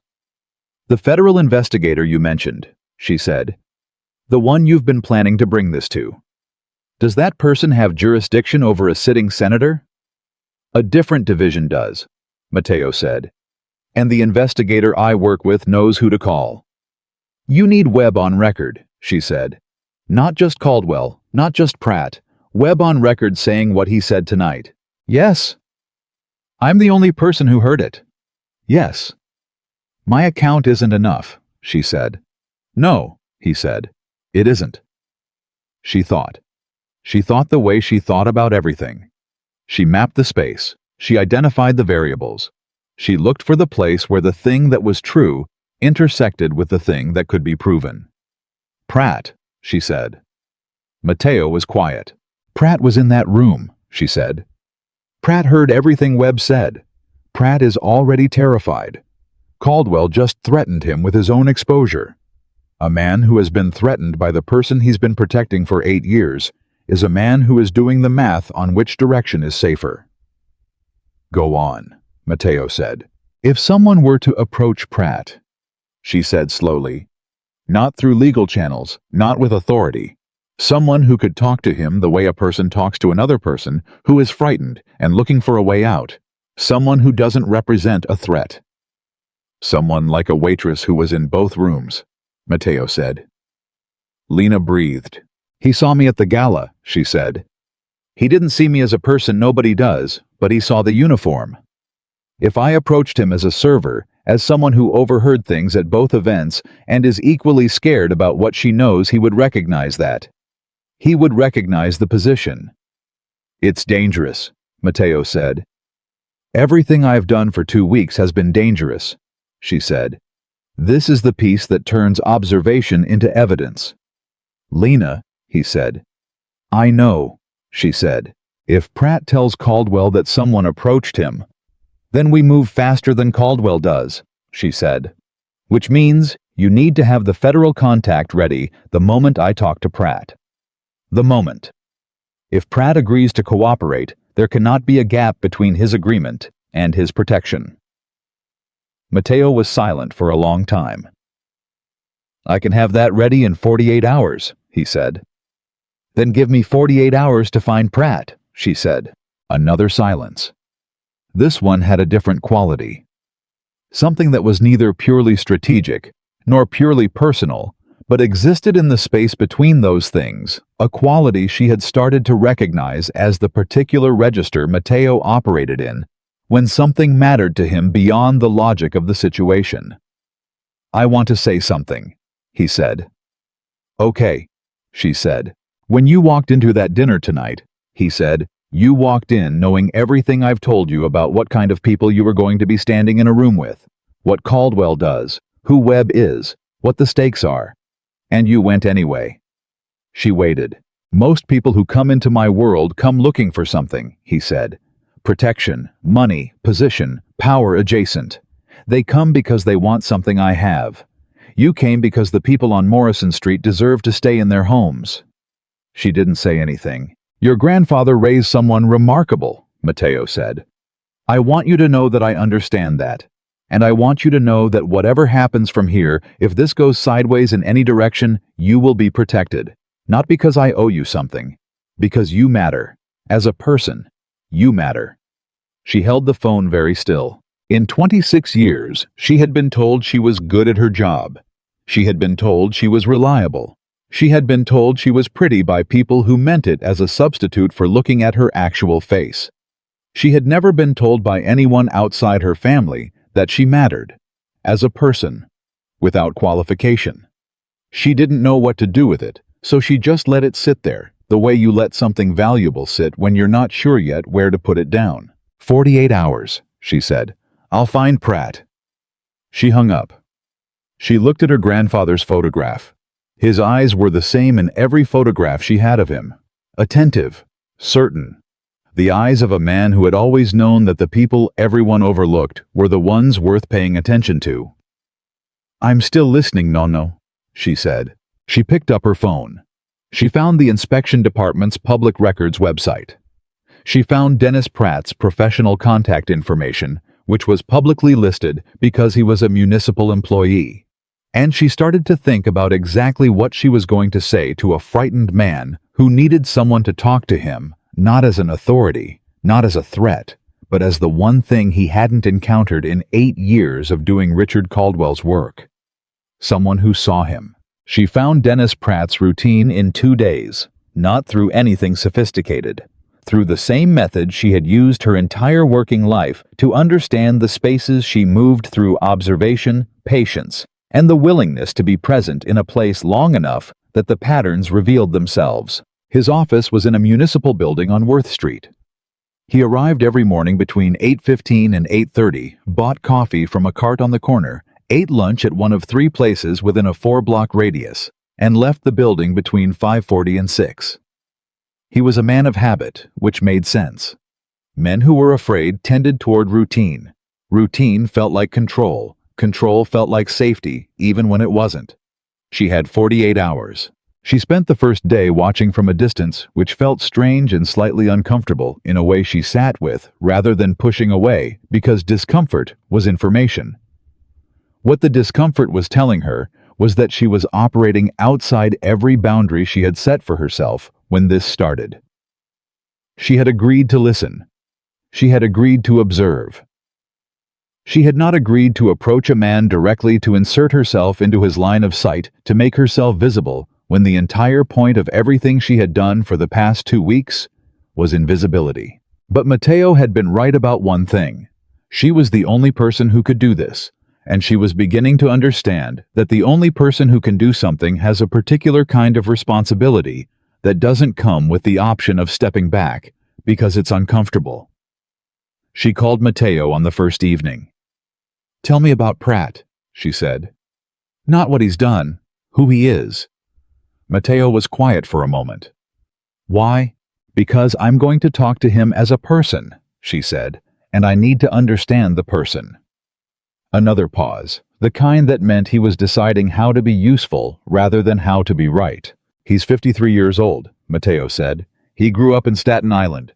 His father was a building inspector before him. He has 2 sons, both in college.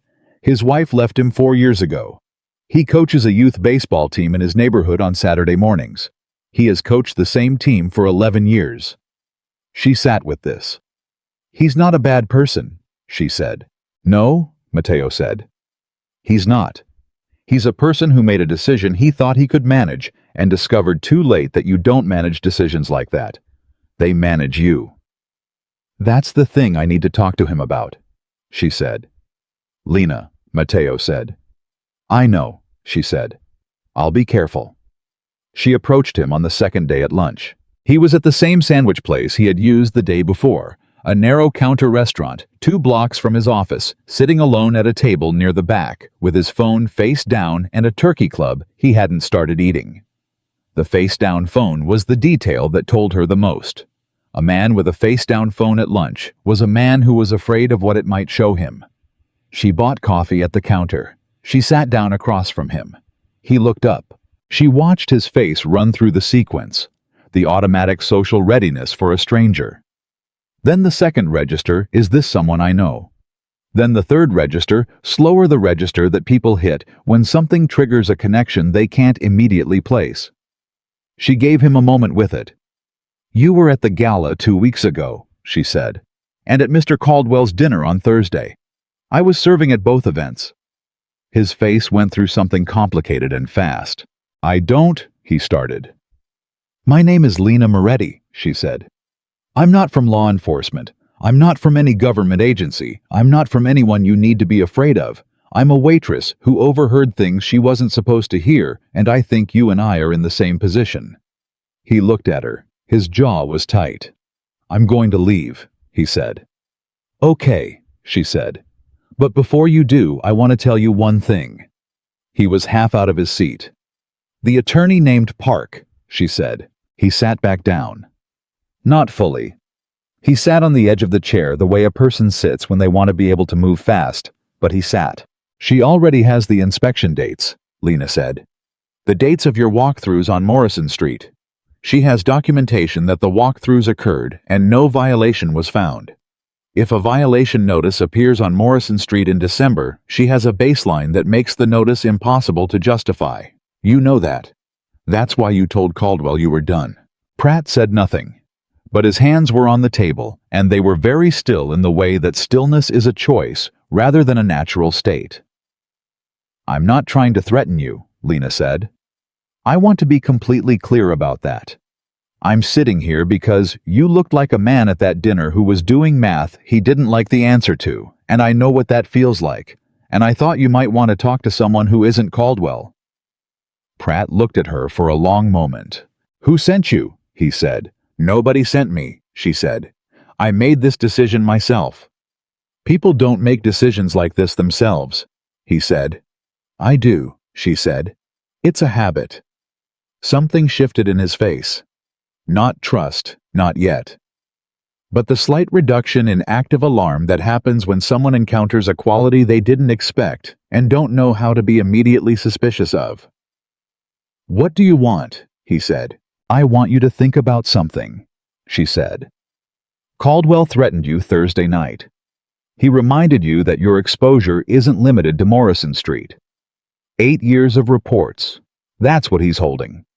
He wants you to write the Morrison Street violation anyway, because the alternative from his perspective is that you become unpredictable, and Caldwell doesn't tolerate unpredictable. Pratt was very quiet, which means, Lena said that whether you write that report or not, you have a problem. If you write it, the attorney challenges it and your records get reviewed. If you don't write it, Caldwell decides you're a liability he needs to manage. You're saying I have no good options, Pratt said. I'm saying the options you have are the ones you choose, Lena said, which is different. He looked at her. You're a waitress. Yes, she said. How does a waitress know about Park's filing and Caldwell's financing structure and... He stopped, restarted. Who are you actually connected to? I was at the restaurant 3 weeks ago when Caldwell's people attacked someone during a private meeting, she said. I was in the room. I lost my job the next morning because I was in the room. I didn't go looking for any of this. It found me. Pratt sat back slightly. Something in his face was changing in a way that was slow and visible. The way ice changes before it breaks, not all at once, but in a sequence that is irreversible once it starts. "The restaurant," he said. "Palazzo Segreto." "Yes," she said. "You were working that night." "Yes." He was quiet for a long time. "The man they attacked," he said finally. "Vescari." "I'm not going to confirm or deny any names," she said. "You don't have to," he said. His voice had changed. The defensive quality had gone out of it. What was left was something flatter and more tired. "I know what night you're talking about. I know because Caldwell called me that night, after midnight. He told me the meeting had gone wrong and that the cleanup was in progress and that I needed to proceed with the Morrison Street timeline on schedule, regardless of what I heard in the next few days." Lena kept her face still. "He called you after midnight," she said. "The night of the attack." "Yes."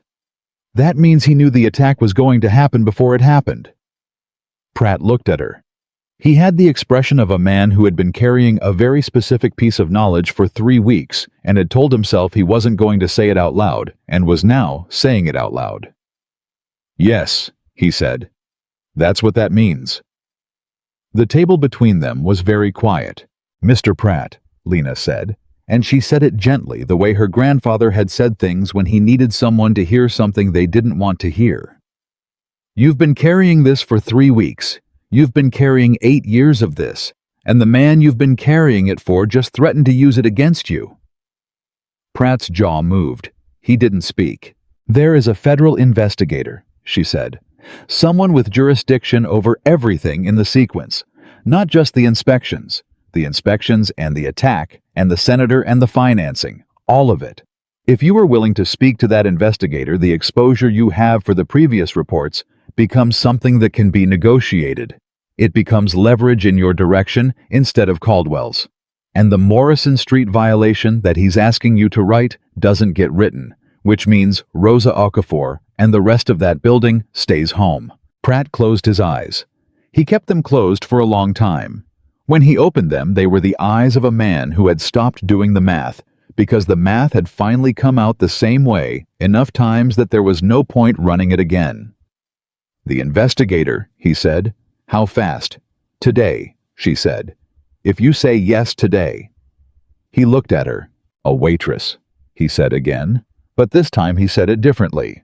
He said it the way people say something when they are recalibrating, when a thing they thought they understood has revealed itself to be something else entirely. "A waitress," she confirmed. He nodded. It was a small, tired movement, but it was definite.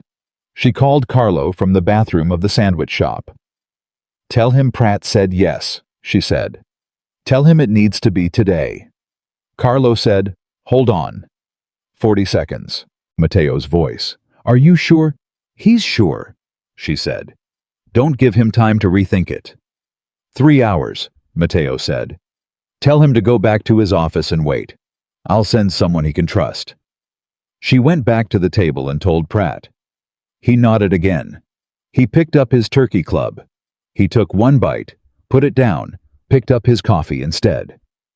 "You said your name was Moretti," he said. "Yes." "You said your family was Sicilian." "My grandfather was." He was quiet. "There is a family in the Morrison Street building," he said. "The Okafor family. The grandmother. I went to that building 4 times in 6 months for the walkthrough. Every time I went, she was in the hallway. She brought out coffee. She asked about my sons." He paused. "She knew I had sons because she had asked the first time, and she remembered." Lena felt the specific weight of that land. "She sounds like someone worth fighting for," she said. Pratt said, "She's 90 years old, and she makes better coffee than anything I get on Worth Street."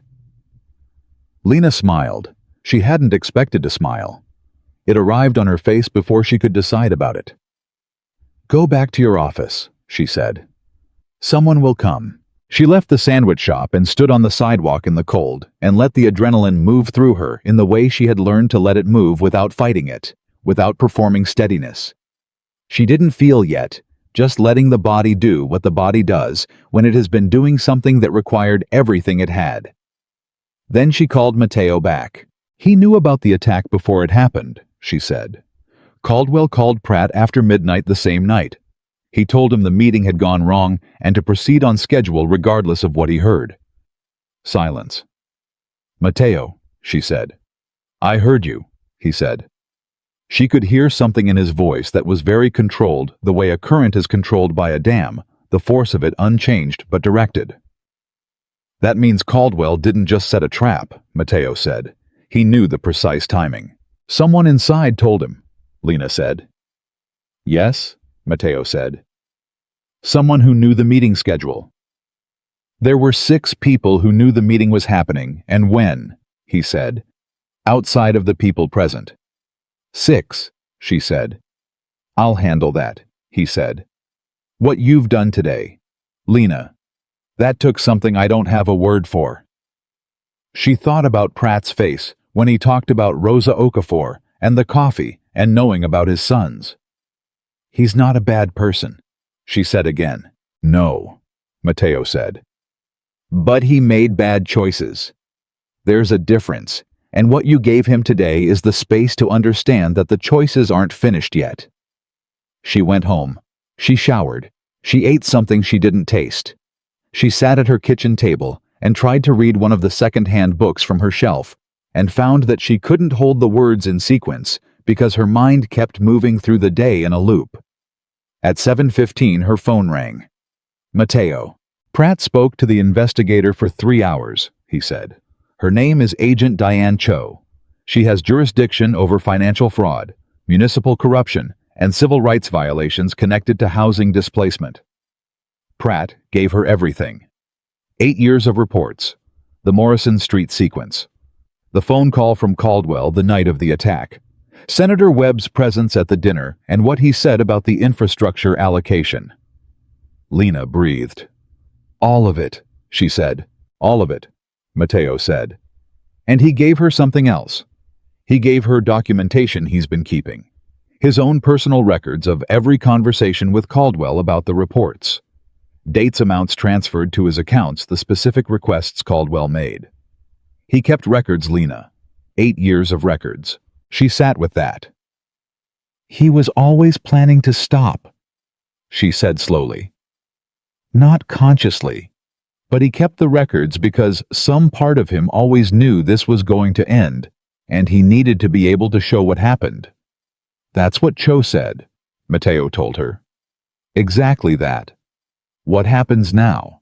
Cho moves on the financial records, he said. Webb's office will be subpoenaed.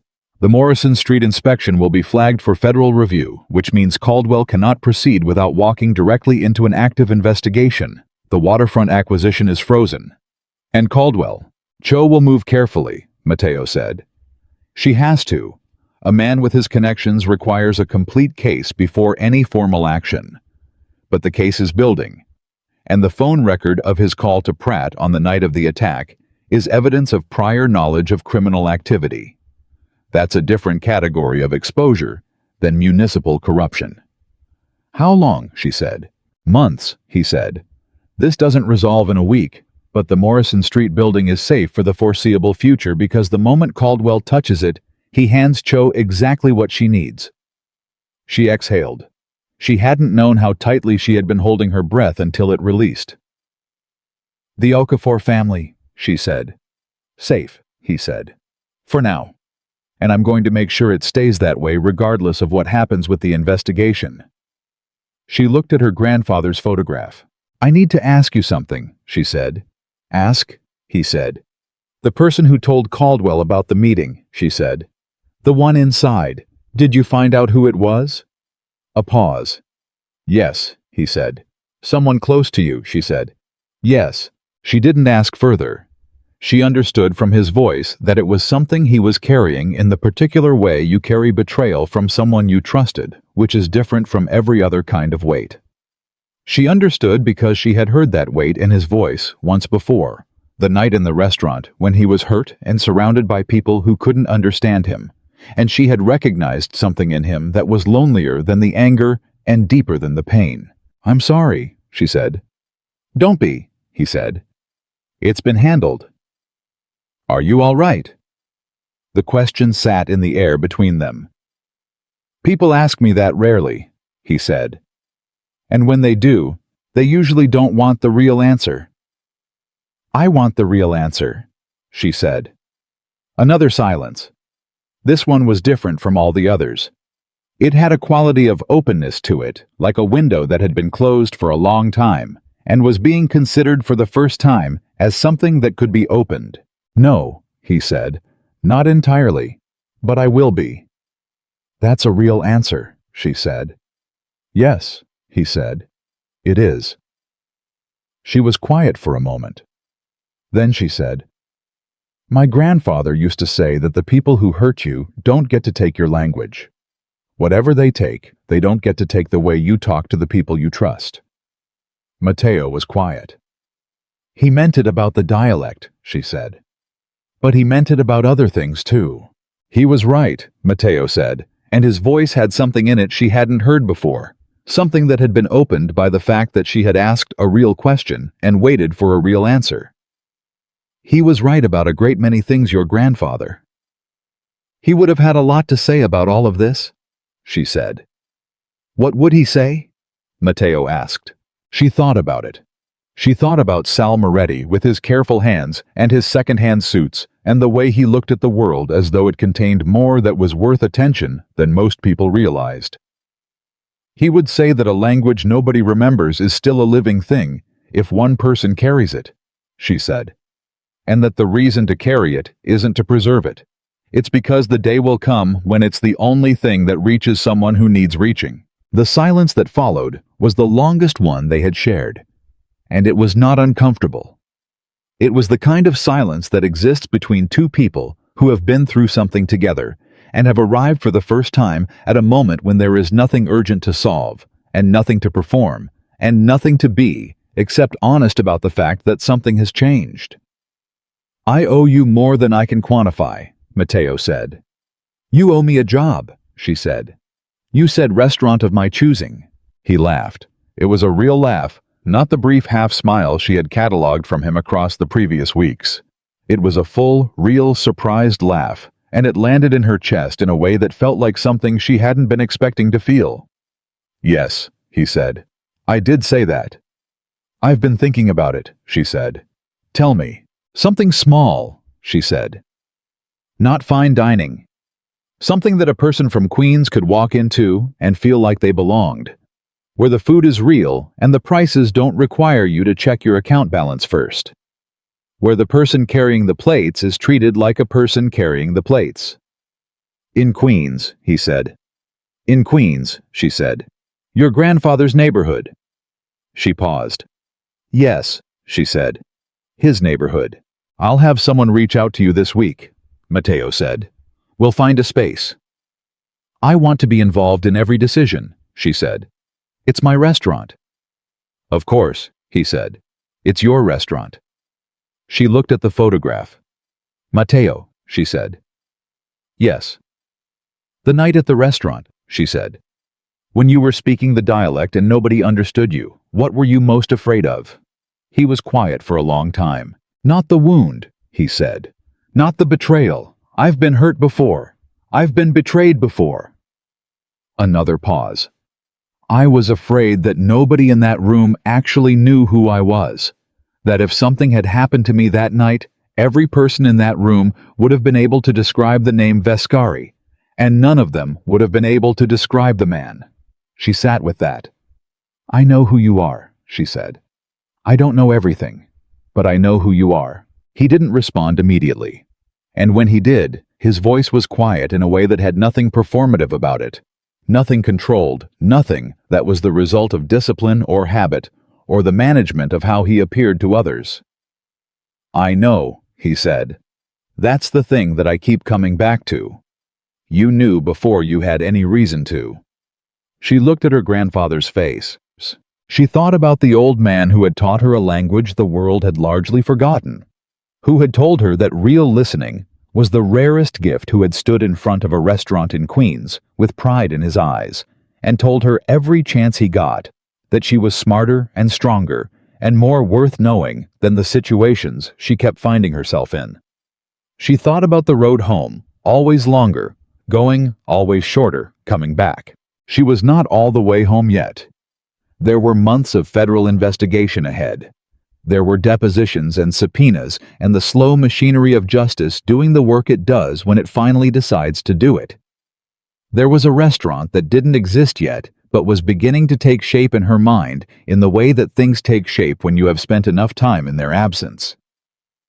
There was Richard Caldwell, who had not yet felt the full weight of what was coming toward him. There was Senator Webb, who had made a calculation that was about to be recalculated by people with federal authority. There was a building on Morrison Street where an old woman named Rosa Okafor would make coffee on Sunday morning, and the hallway would smell like jollof rice, and everything would be for now exactly as it had been. And there was Matteo Viscari, who had spoken his grandmother's language in a room full of people who couldn't hear him, and who had been heard by the one person nobody in that room had thought to worry about. She looked at the photograph one more time. "Longer going," she said softly. "Shorter coming back." She put her phone down. She opened the book she hadn't been able to read earlier and found this time that the words came easily. The months that followed were not quiet. Lena had expected the investigation to move the way she understood powerful things, to move steadily, visibly, with the kind of momentum that you could track from the outside. What she discovered instead was that federal investigations move the way water moves through limestone. You can't see it happening. But the rock is changing. Agent Diane Cho called her twice in November, not to give updates, to ask questions. Precise, specific questions about what she had heard and when and in what exact words. Lena answered with the same precision she brought to everything that mattered, and Cho thanked her with the clipped efficiency of someone who did not waste courtesy any more than she wasted time. Matteo called more than twice. Not always about the case. Sometimes about the restaurant space his team had identified in her grandfather's neighborhood in Queens, a corner unit that had been a diner for 30 years before the owner retired and left it empty. They talked through the details, the way two people talk through something they are both invested in, but for different reasons, Lena. Because it was going to be hers, and Matteo because he was. She had begun to understand someone who took deep and genuine satisfaction in the process of building things that worked. Sometimes he called and didn't have a specific reason. She noticed that. She didn't say anything about it. But she noticed. In November, she got a second call from Maria, her former colleague from Palazzo Segreto. Maria said that 3 people had been let go from the restaurant's management team, including the manager who had called Lena the morning after the attack. She said the changes had happened fast and without announcement, and that nobody entirely understood why. Lena understood why, but she said only that she hoped Maria was okay and meant it. In the 3rd week of November, something happened that Matteo hadn't predicted. Dennis Pratt went to the press. Not to a major outlet. Not to a front page. He went to a housing advocacy journalist named Torres, who wrote for a nonprofit news organization that covered municipal housing policy in the 5 boroughs. He gave Torres not the full scope of what he had given Cho. He was careful enough to stay within the boundaries the federal process required, but he gave her enough to publish a story about a pattern of building inspection irregularities in 3 lower Manhattan neighborhoods over an 8-year period. The story ran on a Tuesday morning. By Tuesday afternoon, it had been picked up by 2 larger outlets. By Wednesday morning, it was on the front page of the Metro section of 2 city papers, and 3 city council members had issued statements demanding an independent review of the inspection department's records. Lena read the story on her phone in the coffee shop in Astoria, where she was still working her weekend shifts. She read it twice. Then she called Matteo. He answered before the second ring. "I saw it," he said. "Pratt went further than we expected," she said. "He made his own decision," Matteo said, and his voice had something in it that sounded almost like respect. He decided the negotiated path wasn't enough. He wanted it public. "Does that affect Cho's case?" "It accelerates it," he said. "Public pressure creates a timeline. Cho was moving carefully because she wanted the case built before Caldwell could react. Now Caldwell is going to react to the press coverage before the case is complete, which means he'll make moves, and those moves will be observable. She thought about this. He'll try to discredit Pratt, she said. Already happening, Mateo said. His communications team put out a statement this morning, calling the reporting speculative and the sources unreliable. That's the wrong move, she said. Yes, Mateo said. It is. Because the moment he publicly challenges Pratt's credibility, Pratt has standing to produce documentation, and that documentation connects to 8 years of records that Caldwell believes are only in Cho's hands. He doesn't know Pratt kept his own copies. She sat with that. Caldwell is going to find out I exist, she said. Probably, Mateo said. Not from Pratt. Pratt has been careful. But Caldwell is running his own investigation into who contacted Park, who provided information to Cho, who spoke to Torres. He has people who are thorough. You said that before, she said. About the people who are thorough. I know, he said. Lena, I want you to come stay somewhere safer for a while. She didn't answer immediately. Not because I'm managing you, he said, and she could hear that he understood exactly what she would be thinking. Because Caldwell's people do things that I prefer not to be reactive about. Where, she said. He told her. It was an apartment in a building in Murray Hill that she later learned was owned by a holding company that was 3 corporate layers removed from Mateo's name. It was clean and quiet, and had a kitchen that was better equipped than any kitchen she had ever cooked, in which she noted, with the particular appreciation of someone who actually cooks.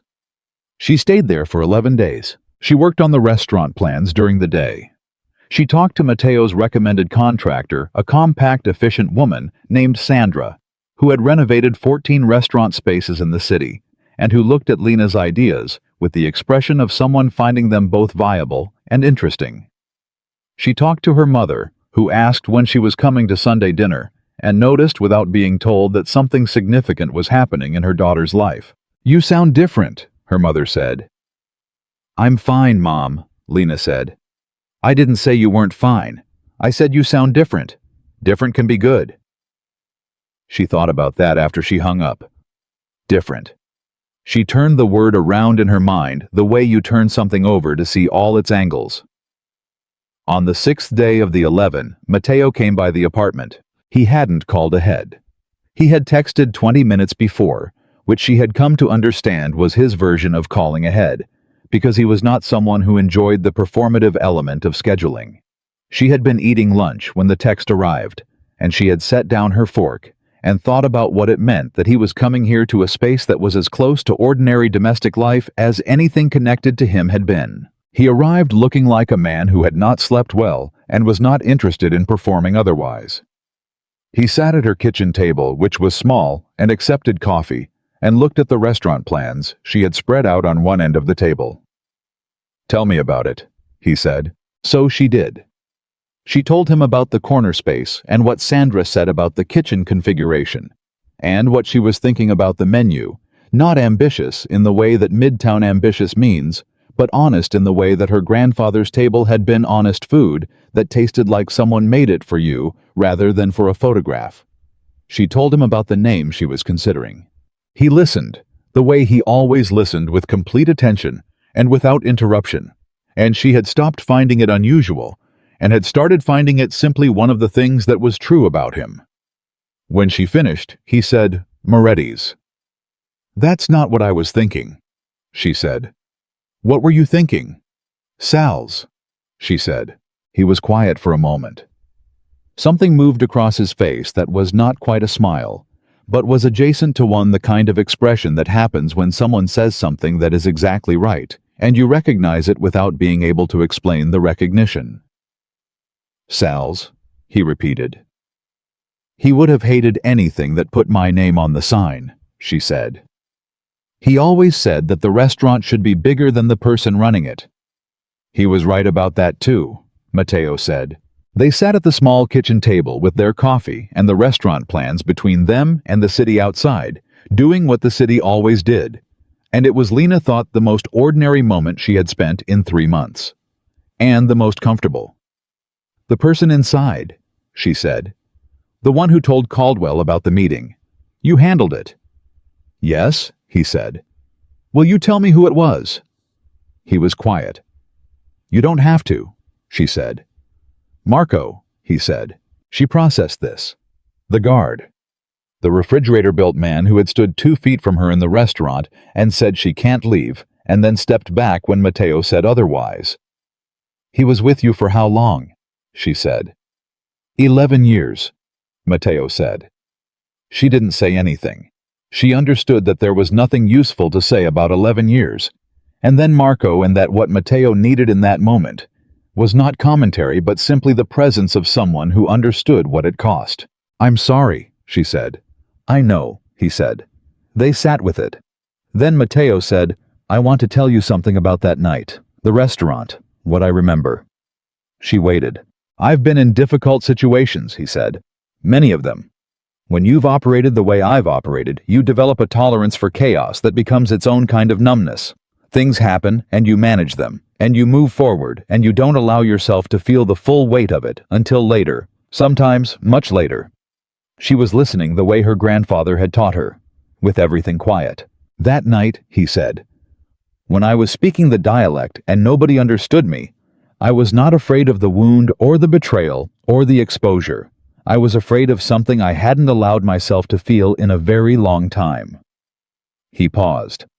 I was afraid that I had built something that had no one in it who actually knew me, that I had spent 20 years becoming someone powerful and had somehow in the process become someone completely alone. Lena's chest tightened. And then, he said, a waitress from Queens answered me in my grandmother's language, and I thought this is the most impossible thing. And then I thought no, it's the only possible thing, because the world is exactly like that. The thing you need appears where you would never have thought to look for it. She looked at him. Your grandmother's words, she said. The road home is always longer going and always shorter coming back. Yes, he said. Do you feel like you're coming back? She said. He looked at her for a long moment, the way he had looked at her from the head of a table, in a room full of frozen men with that undivided attention that was different from being watched and different from being evaluated, the look of someone who was actually seeing you. Yes, he said.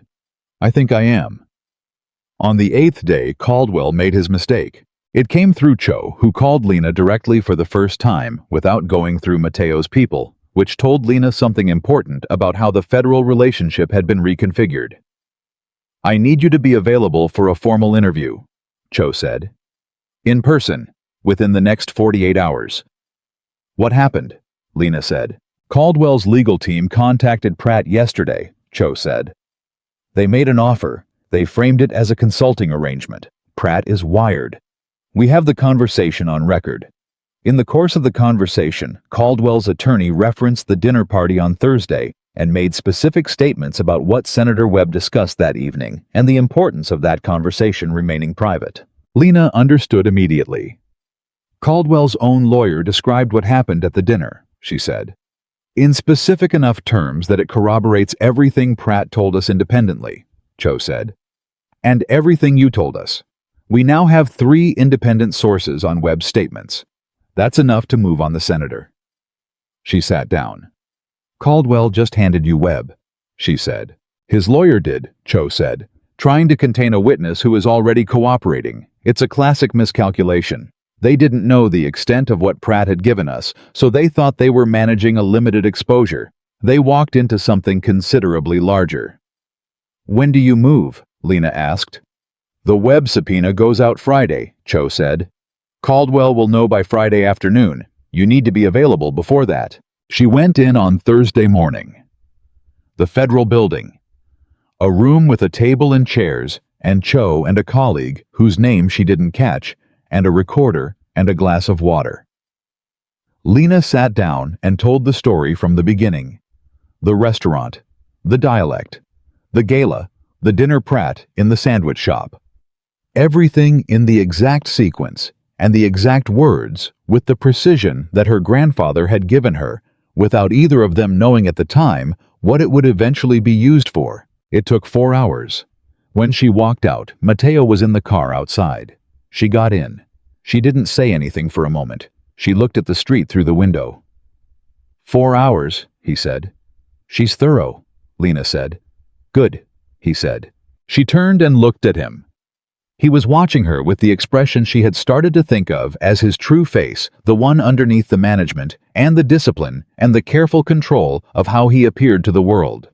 The one that had appeared briefly and completely when she had told him what his grandmother said. It's done, she said. My part is done. Yes, he said. What happens to you? She said. In all of this. You were at that meeting. Your name is connected to whatever Cho finds. He was quiet for a moment. Cho and I have an understanding, he said. Not an immunity agreement. An understanding. There are things I've given her over the years that have produced outcomes she values. She is a practical person. That's not an answer, she said. It's the most honest answer I can give you, he said. She looked at him. I'm not asking as part of any investigation, she said. I'm asking because it matters to me what happens to you. The silence between them was the kind that happens when something has shifted in the relationship between two people, and both of them know it, and neither of them is moving to address it directly yet, because the moment for addressing it hasn't quite arrived. But it is approaching, and they can both feel it. I'll be all right, he said. I've been all right through worse. That's not the same thing as fine, she said. No, he agreed. It isn't. Carlo drove. The city moved past the windows. She thought about everything that had happened since the night she had set down a tray in a private dining room and answered a man in a forgotten language. And she tried to measure the distance between who she had been that night and who she was sitting in this car on this Thursday morning, and found that the distance was real, but not as large as she might have expected, because the things that had made it possible, the listening, the precision, the refusal to be reduced to a loose end, those had always been there. Her grandfather had put them there. She had just never had occasion to see how far they could carry her. She went back to the Murray Hill apartment. She made dinner. She called her mother and accepted the Sunday dinner invitation that she had been deflecting for 3 weeks. On Friday morning, Senator Harlan Webb received a federal subpoena. By Friday afternoon, it was public. By Friday evening, 3 news organizations were running the story, and the story included the waterfront development, and the story included Richard Caldwell's name, and the story included the phrase federal investigation, and the phrase displaced residents, and the phrase 8 years of falsified inspection records. Caldwell released a statement through his publicist calling the investigation politically motivated and the reporting irresponsible. By Saturday morning, 2 members of the city council who had accepted contributions from Caldwell's various holding companies issued statements asking that contributions be reviewed. By Saturday afternoon, the financier from the Thursday dinner had retained separate counsel.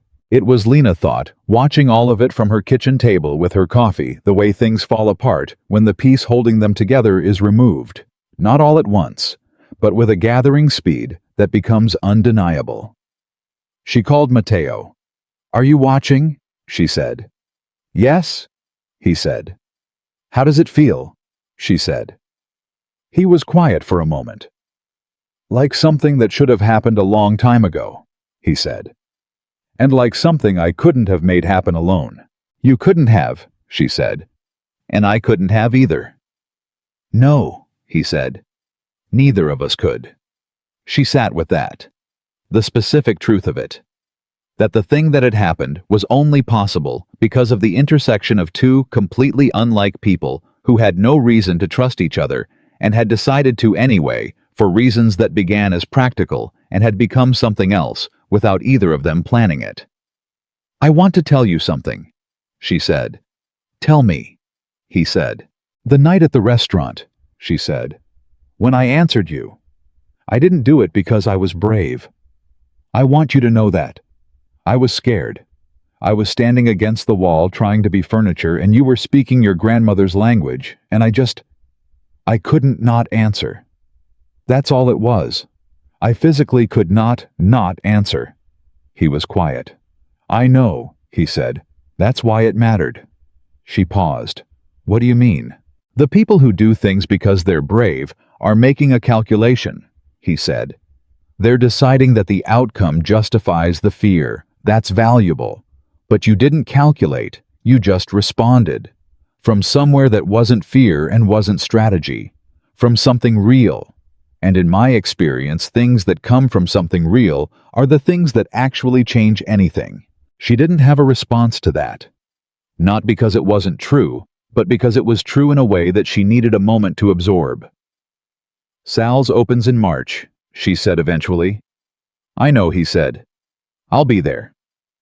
"Not as a soft opening," she said. "Not as a preview for important people. On the public opening day. I want you to sit at a regular table like a regular person and order from the menu." He laughed again. The real laugh, the one she had heard once before and she admitted to herself hoping to hear again. "I can do that," he said. "And you don't get special treatment," she said. "I wouldn't expect it," he said. "Good," she said. "Because at Sal's everyone gets the same thing. Good food and someone who's glad you came in." "That's the restaurant," he said. "What's the philosophy?" She thought about her grandfather. She thought about Rosa Okafor making coffee in the hallway for a building inspector who had been doing wrong things for the wrong reasons, but who remembered that she knew about his sons. She thought about Pratt's face in the sandwich shop when he was doing arithmetic he didn't like. She thought about Matteo in that room, surrounded by 20 people, understood by none of them. "Everyone who walks through the door is carrying something nobody else can see," she said. "You treat them like that's true, and you can't go too far wrong." Matteo said, "Your grandfather said that." "He lived it," she said. "That's better." 3 weeks later, Richard Caldwell was formally named as a subject of a federal investigation into municipal fraud, housing rights violations, and criminal conspiracy. The announcement was made on a Wednesday morning. By Wednesday afternoon, the waterfront development project had been suspended pending review. By Thursday, 2 of the city council members who had accepted his contributions had returned them publicly. Pratt gave a full interview to Torres the following week. He sat in front of a camera and said in a voice that was tired and careful and completely without performance that he had made choices he was ashamed of, and that the only thing he could do now was be honest about what they were and what they had cost. He mentioned the Morrison Street building specifically. He mentioned the Okafor family specifically. He said their name on camera, which Lena thought was the most important thing he did in the entire interview, because it meant that Rosa Okafor existed in the public record as a person rather than as an address in a displacement plan. The Morrison Street building stayed. Lena heard this from Matteo, who heard it from his contact at the housing court, and she sat with it in her kitchen and felt the specific quality of relief that comes not from danger passing, but from something being preserved that deserved to be preserved. She called her mother and told her that the restaurant was happening. Her mother cried. Not dramatically. She cried the way her mother cried at things that mattered quietly and briefly, and with the dignity of a woman who had raised a daughter to work hard and expect less than she deserved, and who was now watching that daughter exceed both the work and the expectation simultaneously. "Your grandfather," her mother said. "I know," Lena said. "I know, Mom." He always said you were the one who listened." "I know," she said again. And this time she said it the way you say something when it has finally become the whole truth instead of just a partial one. The restaurant opened on a Saturday in March. Lena arrived at 5:30 in the morning because that was the only way she knew how to do things. Sandra had finished the renovation 3 days ahead of schedule, which Lena had taken as a sign that the space was cooperative, and the kitchen was exactly what she had imagined, organized and functional and scaled to the kind of cooking she believed in. The sign above the door said Sal's in clean, unadorned letters. No logo, no tagline, just the name. The first customers arrived at 11. They were a couple in their 70s who lived 3 blocks away and who had been walking past the empty corner unit for 2 years, wondering what was going to go in there. The woman said she hoped it wasn't another place with small portions and large prices. Lena assured her it wasn't. The woman ordered the braised chicken. The man ordered the pasta. They ate in silence for a while, and then the woman reached across the table and squeezed her husband's hand and they started talking the way people talk when the food is good and the room feels right and there's nowhere else they need to be. Lena watched from across the room and felt something settle in her chest that she recognized after a moment as the feeling of being exactly where she was supposed to be. By 1 o'clock, the tables were full. At 2:15, a black car pulled up outside, and Matteo Vescari got out and came through the door, wearing dark pants and a dark sweater and no suit jacket, which Lena noted because it meant he had understood what she meant about no special treatment and had dressed accordingly. He stood at the host station. She walked over. "Two," she said. He looked at her with that look, the one she had catalogued from the first night in the restaurant, the one that was not coldness, but was something more complicated and more human than most people ever got to see. "One," he said. "Just me." She led him to a table near the window. A regular table. 4 seats, but just one person, and she brought him a menu and water, and he looked around the room with the attention he brought to everything. The walls, the other customers, the way the space was organized, and she could see him taking it in and understanding it the same way she had understood what she was looking at in his Flatiron building that first morning. A working space, a real one, built by someone who knew what they were doing. He looked up at her. "It's exactly right," he said. She didn't deflect the compliment. She had been working on that. "I know," she said. He laughed. She went back to the kitchen. She came out to check on tables. She moved through the room with the ease of someone who had been doing this her entire adult life and had finally found the version of it that belonged entirely to her. At 3 o'clock, when the lunch rush was beginning to settle, her phone buzzed. A message from an unfamiliar number. 3 sentences. "My name is Rosa Okafor. A friend told me about your restaurant. I would like to come for Sunday dinner if you have room." Lena stood in the middle of her restaurant and read the message 3 times. Then she typed back, "We always have room. Sunday at 1. I'll save you a table." She put her phone in her pocket. She looked out at the room. At the couple who had been wondering what would go in the corner space. At the families and the solo lunchers and the people eating together who had clearly needed somewhere to be together. At Matteo Vescari sitting at a regular table near the window, with a bowl of pasta and a glass of water, looking out at the street with the expression of a man who had found, in an unlikely place and through an unlikely sequence of events, something he had not known he was looking for. She thought about her grandfather. She thought about the night she had answered a man in a forgotten language, in a room where she was supposed to be invisible, at a moment when every sensible instinct she had was telling her to stay quiet and stay small and stay out of it. She thought about what her grandfather had told her dozens of times in the kitchen of the old house in Queens while she sat at the table doing homework, and he stood at the stove making something that smelled like home. He had said, "Lena, the language is a gift, but the listening is what makes it mean something. You can speak every word perfectly and hear nothing. You have to choose to listen. Every time, you have to choose it." She had chosen it. In a private dining room with a bleeding man speaking words the world had forgotten.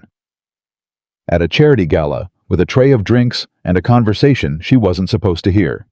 In a sandwich shop with a frightened man who needed someone to see him as a person rather than a problem. In a federal interview room for 4 hours with an agent who asked her to be precise about things that had been exact from the moment she heard them. She had chosen to listen every time.